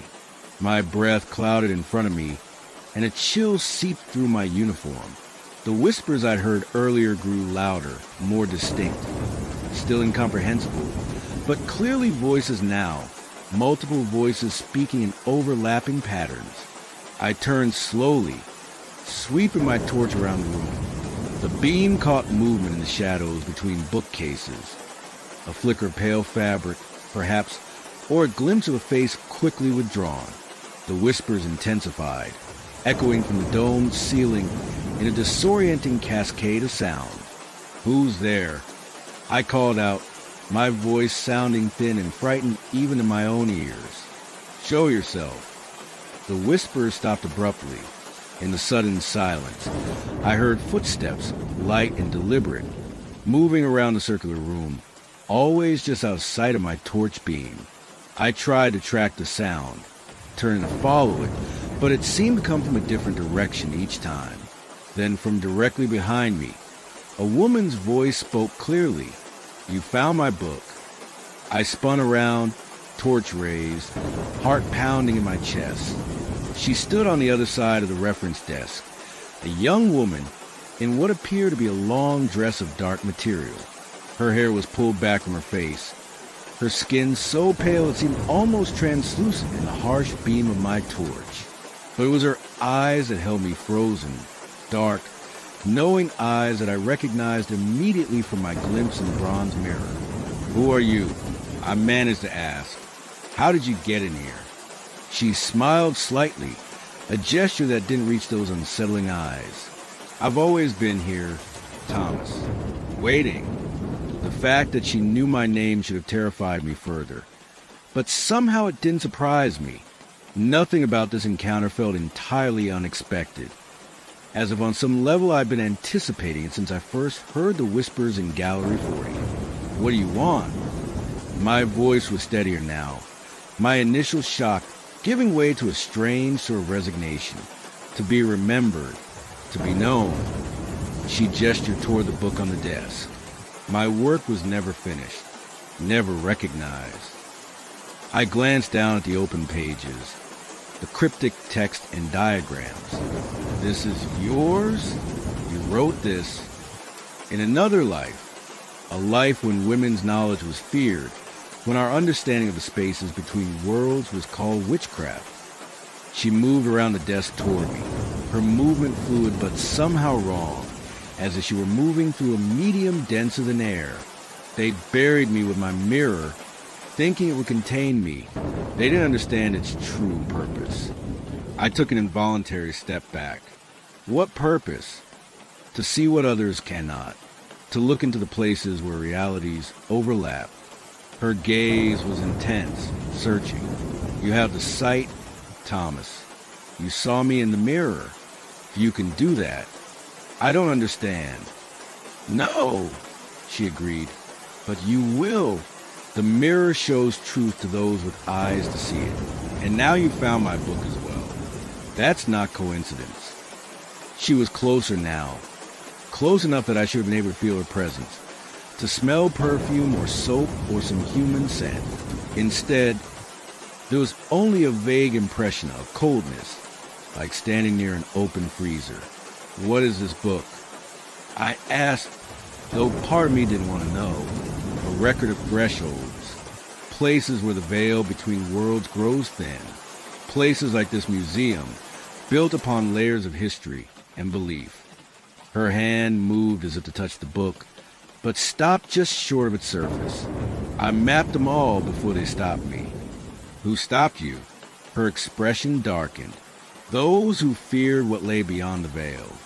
Those who preferred comfortable ignorance to difficult truths. She looked up at me, her gaze penetrating. But you're not afraid of the truth, are you, Thomas? Before I could answer, my radio crackled to life with the voice of one of the cleaners, asking if I was available to check a door that wouldn't lock properly in the administrative wing. The sudden intrusion of the mundane into this surreal encounter was jarring. I looked down at my radio, then back up, and she was gone. The reading room was empty once more, the temperature already returning to normal. Only the book remained as evidence that anything unusual had occurred. I reached for it, hesitating just a moment before touching its ancient leather binding. It felt solid and real under my fingers as I closed it, revealing a title stamped in faded gold on the cover. Liminalis Mundi, Thresholds of the World, if my rusty Latin served me correctly. I responded to Cleaner's call, securing the problematic door and returning to my normal patrol routine for the remainder of the shift. But the book burned a hole in my jacket pocket where I'd placed it, and the woman's words echoed in my mind. In the days that followed, I found myself drawn deeper into a mystery I still don't fully comprehend. The book, which I carefully removed from the museum, the first and only time I've ever broken the trust placed in me as a security guard, proved to be a detailed record of locations throughout London, and indeed throughout Britain, where, according to its author, the boundary between our world and something else grows permeable under certain conditions. The British Museum featured prominently in these accounts, with specific galleries and artifacts noted as particularly potent nexus points. Gallery 40, with its collection of grave goods and religious relics, was marked as a primary threshold. The bronze mirror was described as a tool for seeing across this threshold, a window rather than a simple reflective surface.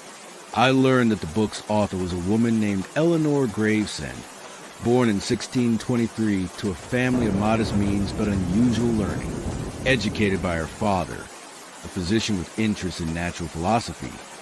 She developed an early fascination with what she called the architecture realities. Her writings described experiences strikingly similar to what I had witnessed. Voices from empty rooms, presences that could be sensed but not always seen, knowledge that seemed to come from elsewhere. In 1659, at the age of 36, Eleanor disappeared from all historical records. No death certificate, no burial record, simply an absence where once there had been a person. The last entry in her book, dated just days before her disappearance, described her intention to step through willingly after discovering what she believed to be a permanent threshold in the foundations of what would later become the British Museum.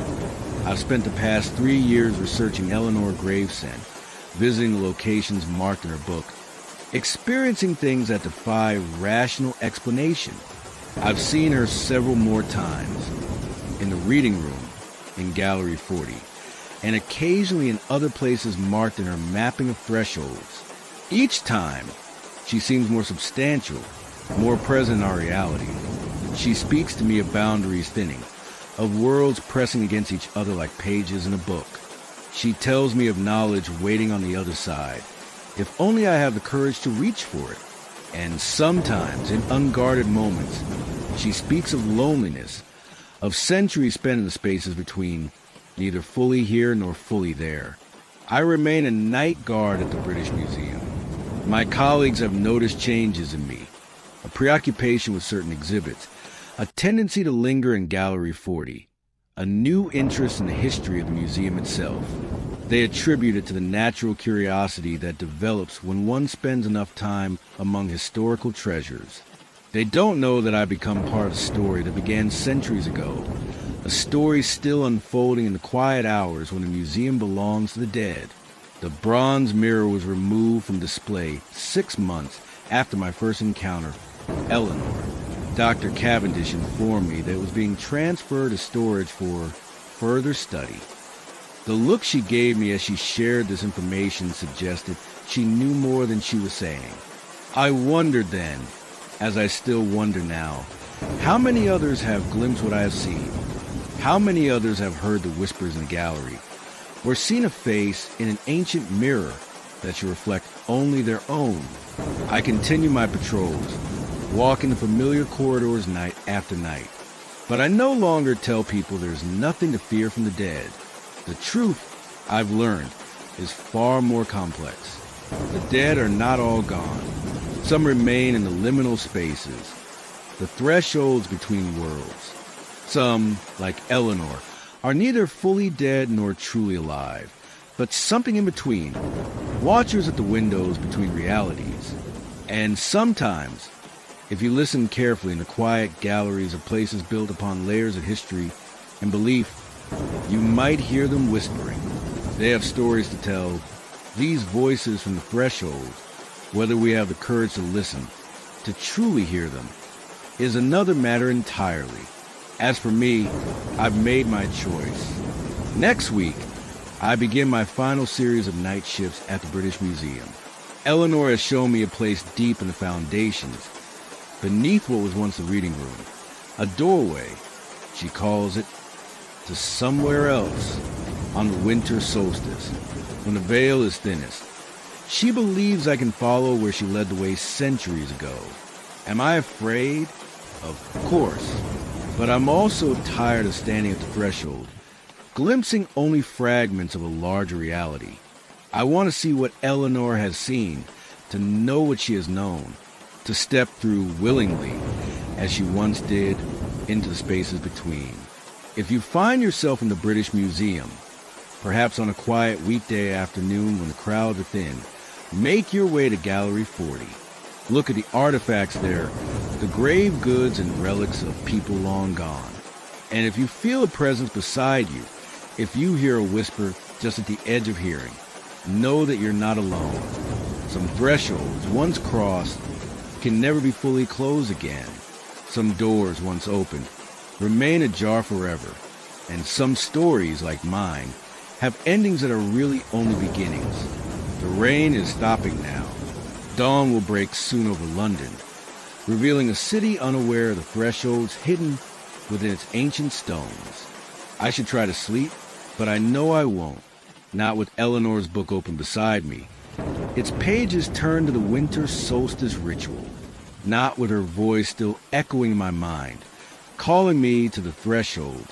1 more week, 7 more nights of patrol, and then I'll know what waits on the other side of the Whispering Gallery.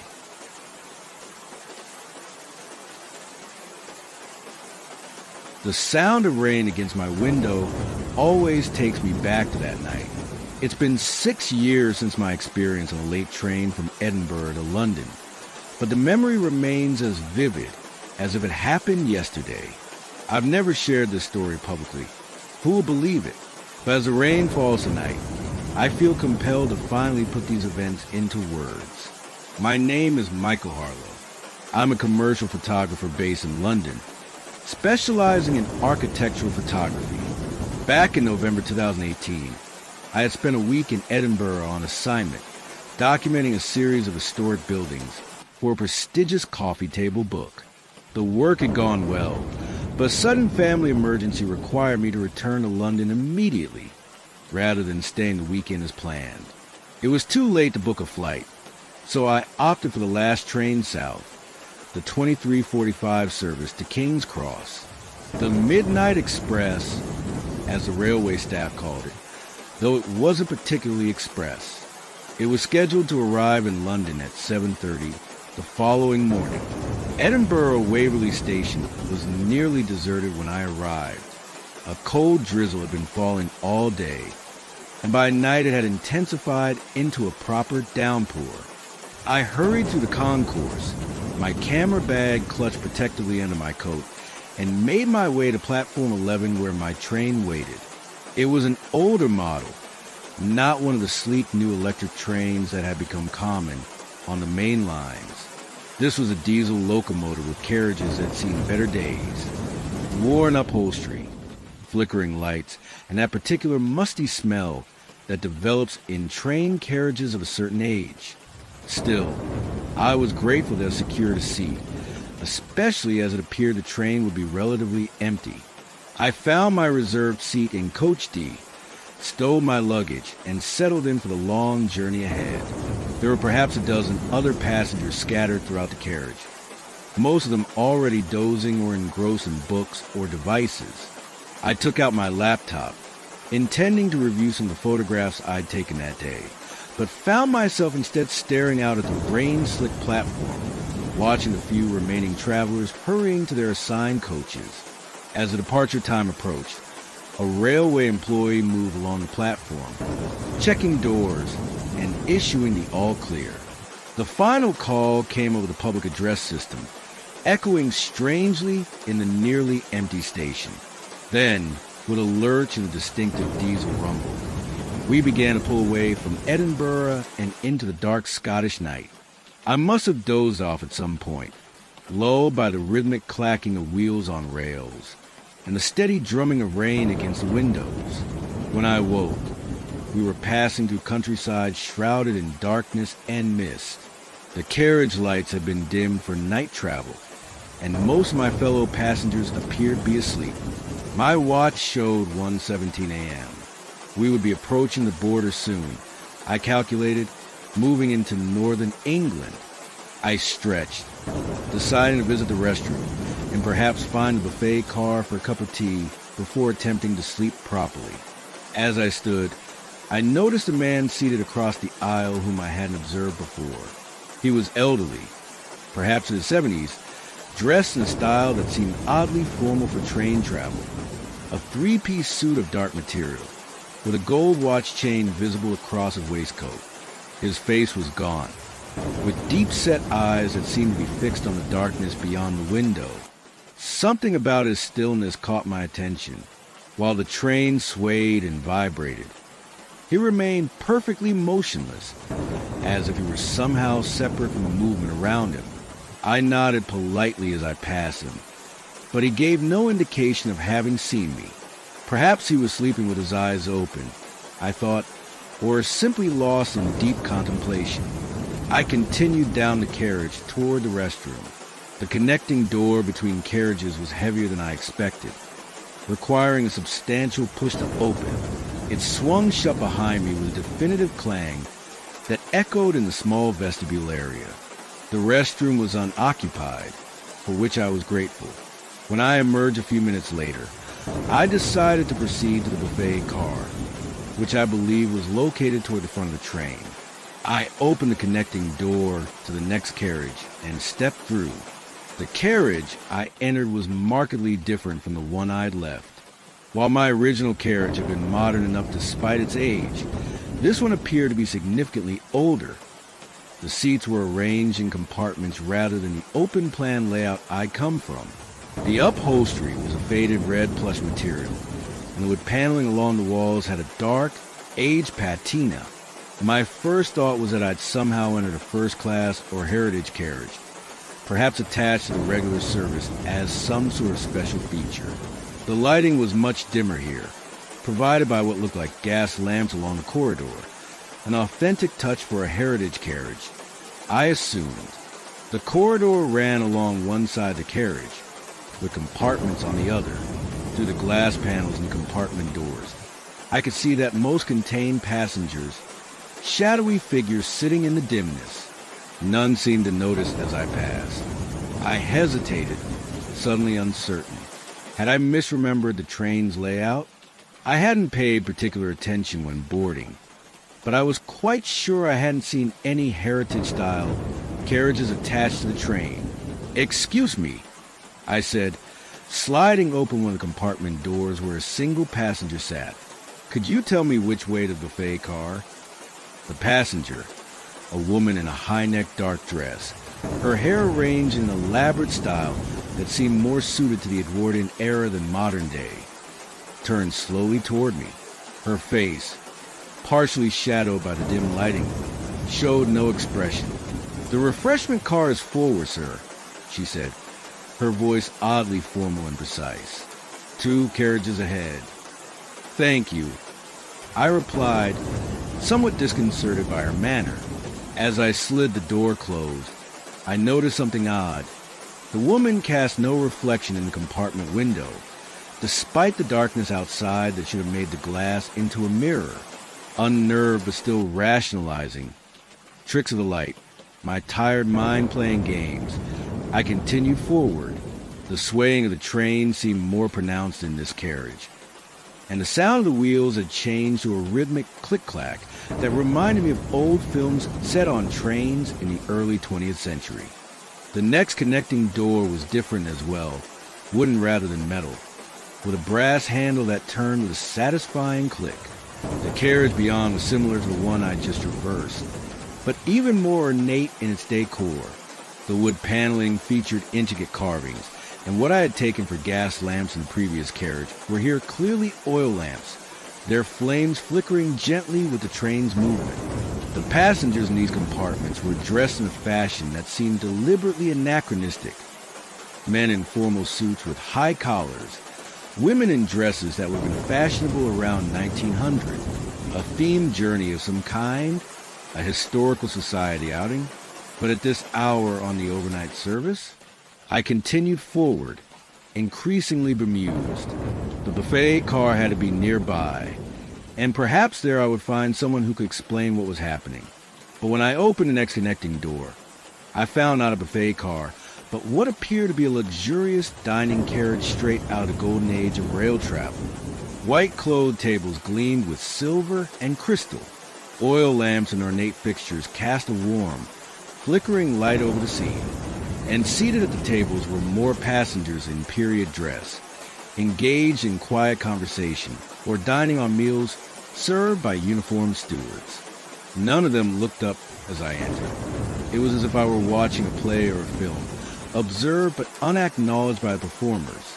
I approached one of the stewards, a tall man with a handlebar mustache and the rigid posture of a former military man. "Excuse me," I said, "I'm looking for the buffet car." He turned to me, his expression politely blank. "This is the dining car, sir. We are serving the late supper at present. Do you have a reservation?" "No, I just wanted a cup of tea. I'm in Coach D, the modern carriage." I trailed off, aware of how strange this must sound. The steward's expression didn't change. "I'm afraid I don't understand, sir. All our carriages are of the same standard. If you wish for refreshment, you may take a seat, and I will attend to you shortly." I glanced around the dining car again, now that my eyes had adjusted to the dimmer lighting. I noticed details I had missed at first. The maker's marks on the silverware dated 1898. The particular pattern of the china, a design I recognized from the museum exhibition on Edwardian rail travel. The newspapers being read by some passengers, with dates visible from early November 1906. A cold sensation settled in my stomach.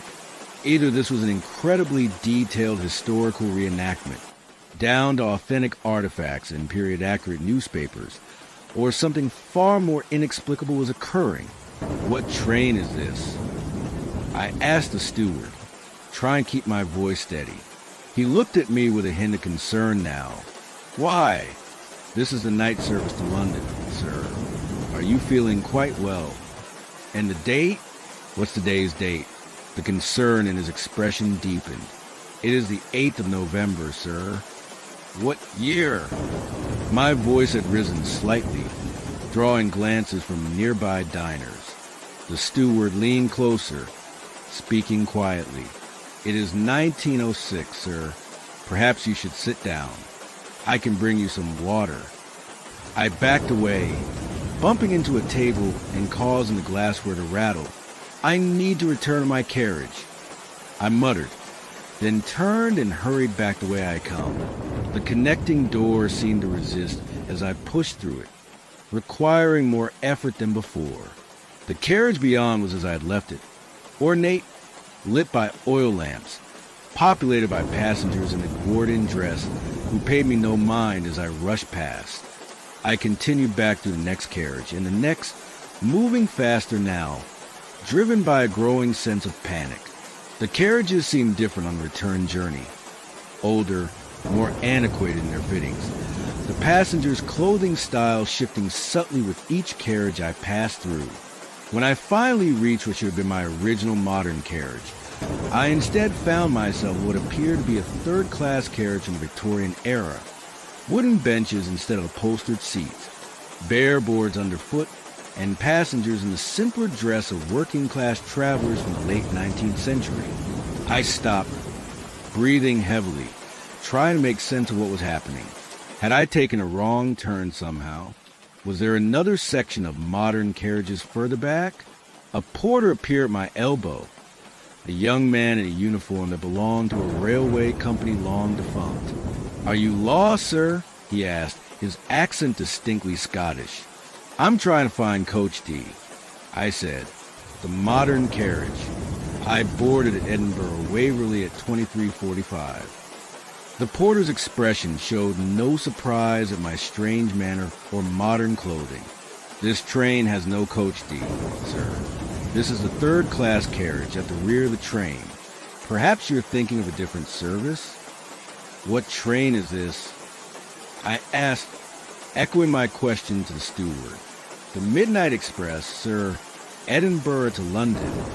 "And the date?" "November 8th, 1885, sir." My vision swam for a moment. 1885? But the steward had said 1906. I steadied myself against the seat back. How is that possible? I boarded this train in 2018. Now, the porter did look concerned. 2018? "Sir, I think you may be unwell. Would you like me to help you to your seat?" "I don't have a seat here. I need to get back to my time, to my carriage." The porter glanced around, then leaned closer, speaking quietly. "Sir, this train has a reputation.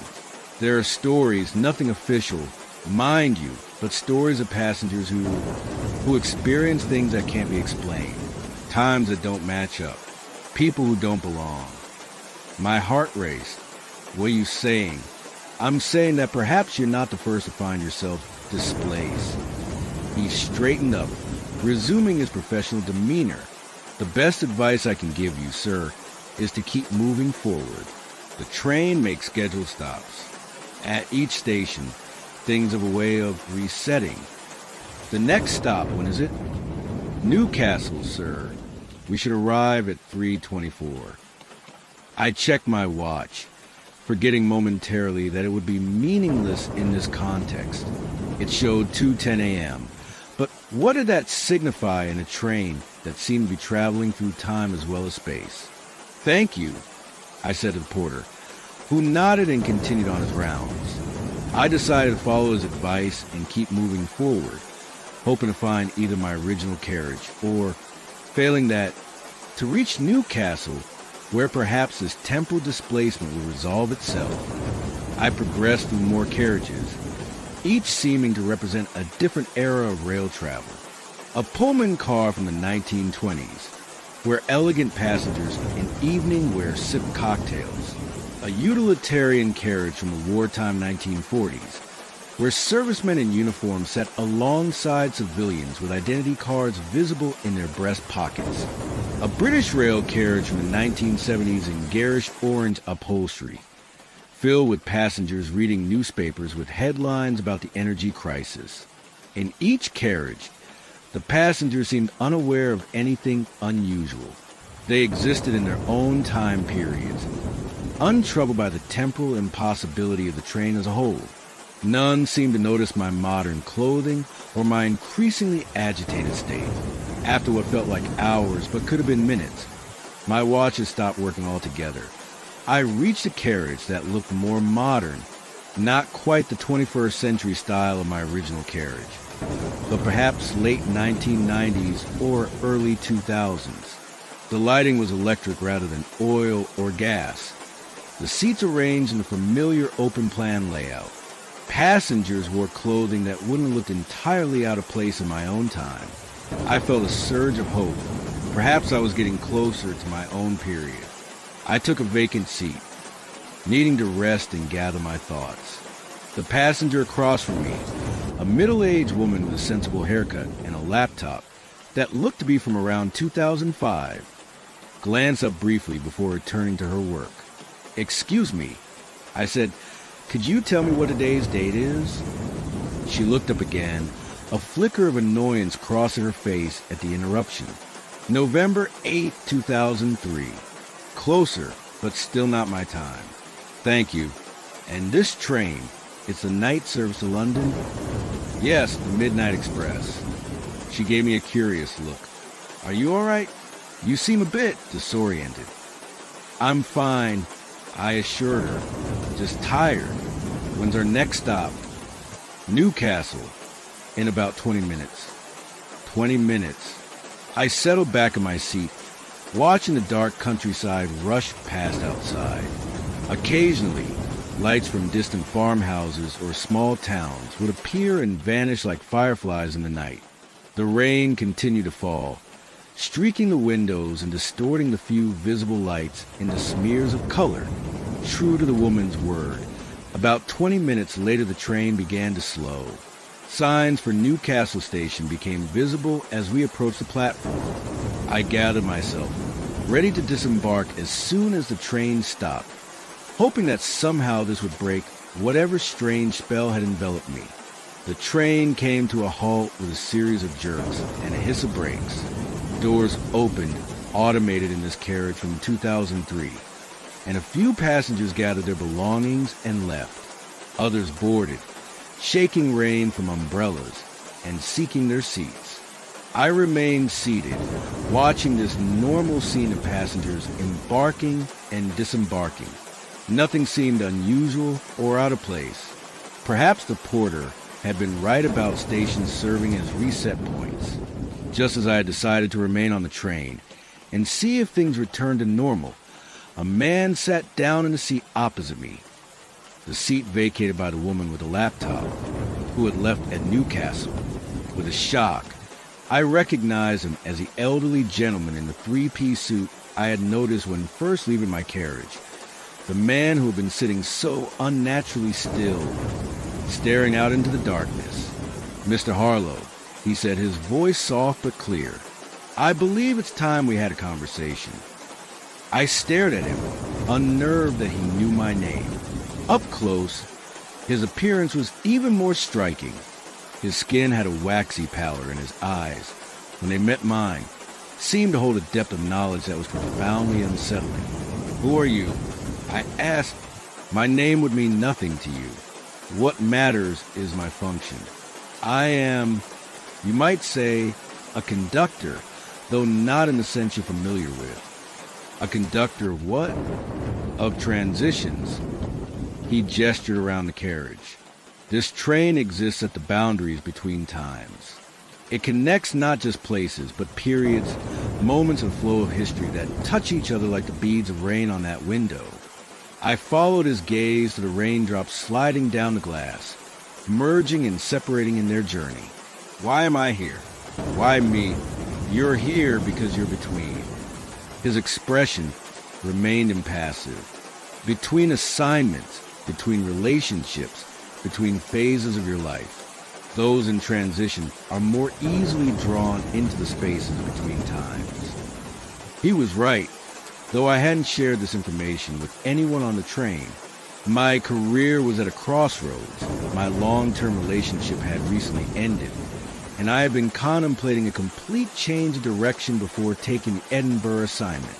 What happens now? My voice sounded distant to my own ears. "That depends on you, Mr. Harlow. Most passengers pass through without ever noticing the true nature of the Midnight Express. They board in their time and disembark in the same time, oblivious of the journey through history that occurs between stations. And those who do notice, they have a choice." He leaned forward slightly. "You can return to your time. Your carriage is still there, still in 2018. waiting for you. Or you can choose another time, another life. Step off at any station along the way. In any year the train passes through and begin again. The train began to move, pulling away from Newcastle and back into the rainy night. The man in the three-piece suit sat back, watching me with those deep-set eyes. Why would anyone choose to stay in a time not their own? I asked. Some find that the past offers something they've lost. Others believe the future holds what they seek. And some, he paused, a hint of emotion finally crossing his features. Some of us have no time that is truly our own anymore. You're trapped on this train. I realize you can't leave. I made my choice long ago, he said simply. Now I help others understand theirs. How do I get back to my carriage? To 2018, he reached into his waistcoat pocket and withdrew a pocket watch on a gold chain. The train will reach Durham at 4:17. When it stops, walk forward to the carriages. Do not stop. Do not speak to anyone. Do not look back. Keep moving forward until you find your original seat. And if I want to choose another time, then simply step off at any station, in any carriage that appeals to you. But know this, once you choose to leave the train in a time not your own, you can never return to your original timeline. The choice is irrevocable. He handed me the pocket watch. Take this. It will help you navigate. It shows not just the hour, but the year of each carriage you enter. I accepted the watch, feeling its weight in my palm. The case was warm, as if it had absorbed the heat of many hands before mine. When I opened it, I saw that it indeed had two faces, one showing conventional time, now 3:42 a.m., the other displaying a year, 2003. Thank you, I said, closing the watch and slipping it into my pocket. The man nodded, then stood. Your journey is your own, Mr. Harlow. Choose wisely. With that, he moved down the carriage into the connecting door, disappearing from view. I sat alone as the train raced through the night, considering my options. The idea of choosing another time was seductive. The chance to start fresh, knowing what I knew, perhaps in an era that better suited my sensibilities than the often overwhelming pace of the 21st century.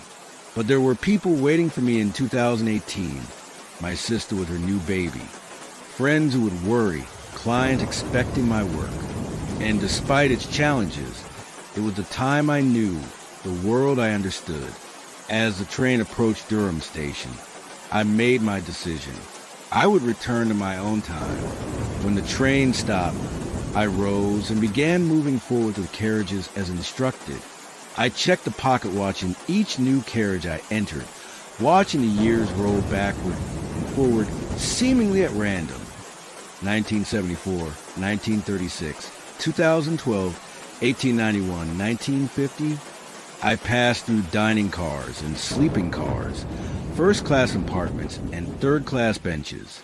I saw passengers from every decade of the train's long history. Victorian merchants, jazz-age flappers, wartime evacuees, tourists with digital cameras. None looked up as I passed. None seemed aware of the temporal impossibility of the train they rode. As the conductor had said, they were simply traveling from one place to another, blind to a journey through time that ran parallel to their spatial movement. After what seemed like dozens of carriages, I checked the pocket watch once more and saw that it now displayed 2018. Looking around, I recognized a modern carriage where my journey had begun. My seat was there, my laptop still open on the table, my camera bag where I had stowed it. The train began to move again, pulling away from the Durham station. I quickly took my seat, half expecting something to prevent me from reclaiming my place in my own time. But nothing happened. The carriage remained as it was, solidly in 2018, moving through the rainy night toward London. I looked for the elderly man in the three-piece suit, but a seat across the aisle was now occupied by a young woman with headphones, nodding slightly to music I couldn't hear. Of the strained conductor, there was no sign. The rest of the journey passed uneventfully. I dozed fitfully, waking often to check that my surroundings remained unchanged, that I was still in 2018. When we finally arrived at King's Cross, it was indeed 7:30 a.m. on November 9th, 2018, exactly as scheduled.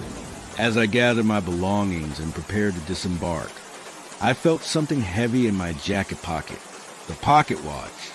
I had forgotten to return it to the conductor. I took it out, opened the case one last time. Both faces now showed conventional time, 7:30, with no indication of years or eras. It appeared to be nothing more than an antique timepiece, beautifully crafted but ordinary. I considered leaving it on the seat, but something compelled me to keep it, a souvenir of an impossible journey, perhaps, or a reminder that time is not always a linear progression we perceive it to be. I've kept the watch these past 6 years. It sits on my desk as I write this, still keeping perfect time despite never being wound. Sometimes on rainy nights like this one, I could swear I hear it ticking in a rhythm that matches exactly the sound of wheels on rails, the distinctive click-clack of a train moving through the darkness, connecting not just places, but moments in time. I've never taken the Midnight Express again. I'm not sure I would dare, given the choice that was offered to me. The temptation to step off in another time might prove too strong on a second encounter. But I often think about that night, about the train that travels between times as easily as between stations. I wonder how many others have found themselves temporarily displaced, walking through carriages that span decades or centuries. And I wonder about the conductor, the man in the three-piece suit who seemed neither fully alive nor truly dead, forever journeying on a train that never reaches its final destination. Sometimes when I hear a train in the distance on a rainy night, I imagine it's the Midnight Express, moving through the spaces between moments, carrying passengers who exist simultaneously in their own times and in all times. And I open the pocket watch, half expecting to see that second face again, the one that tells not just the hour, but the year. It never appears. But the watch keeps perfect time, and the rain keeps falling, and somewhere in the night, a train whistle sounds. Call to those who stand at the threshold of their lives, offering passage not just from one place to another, but from one time to the next.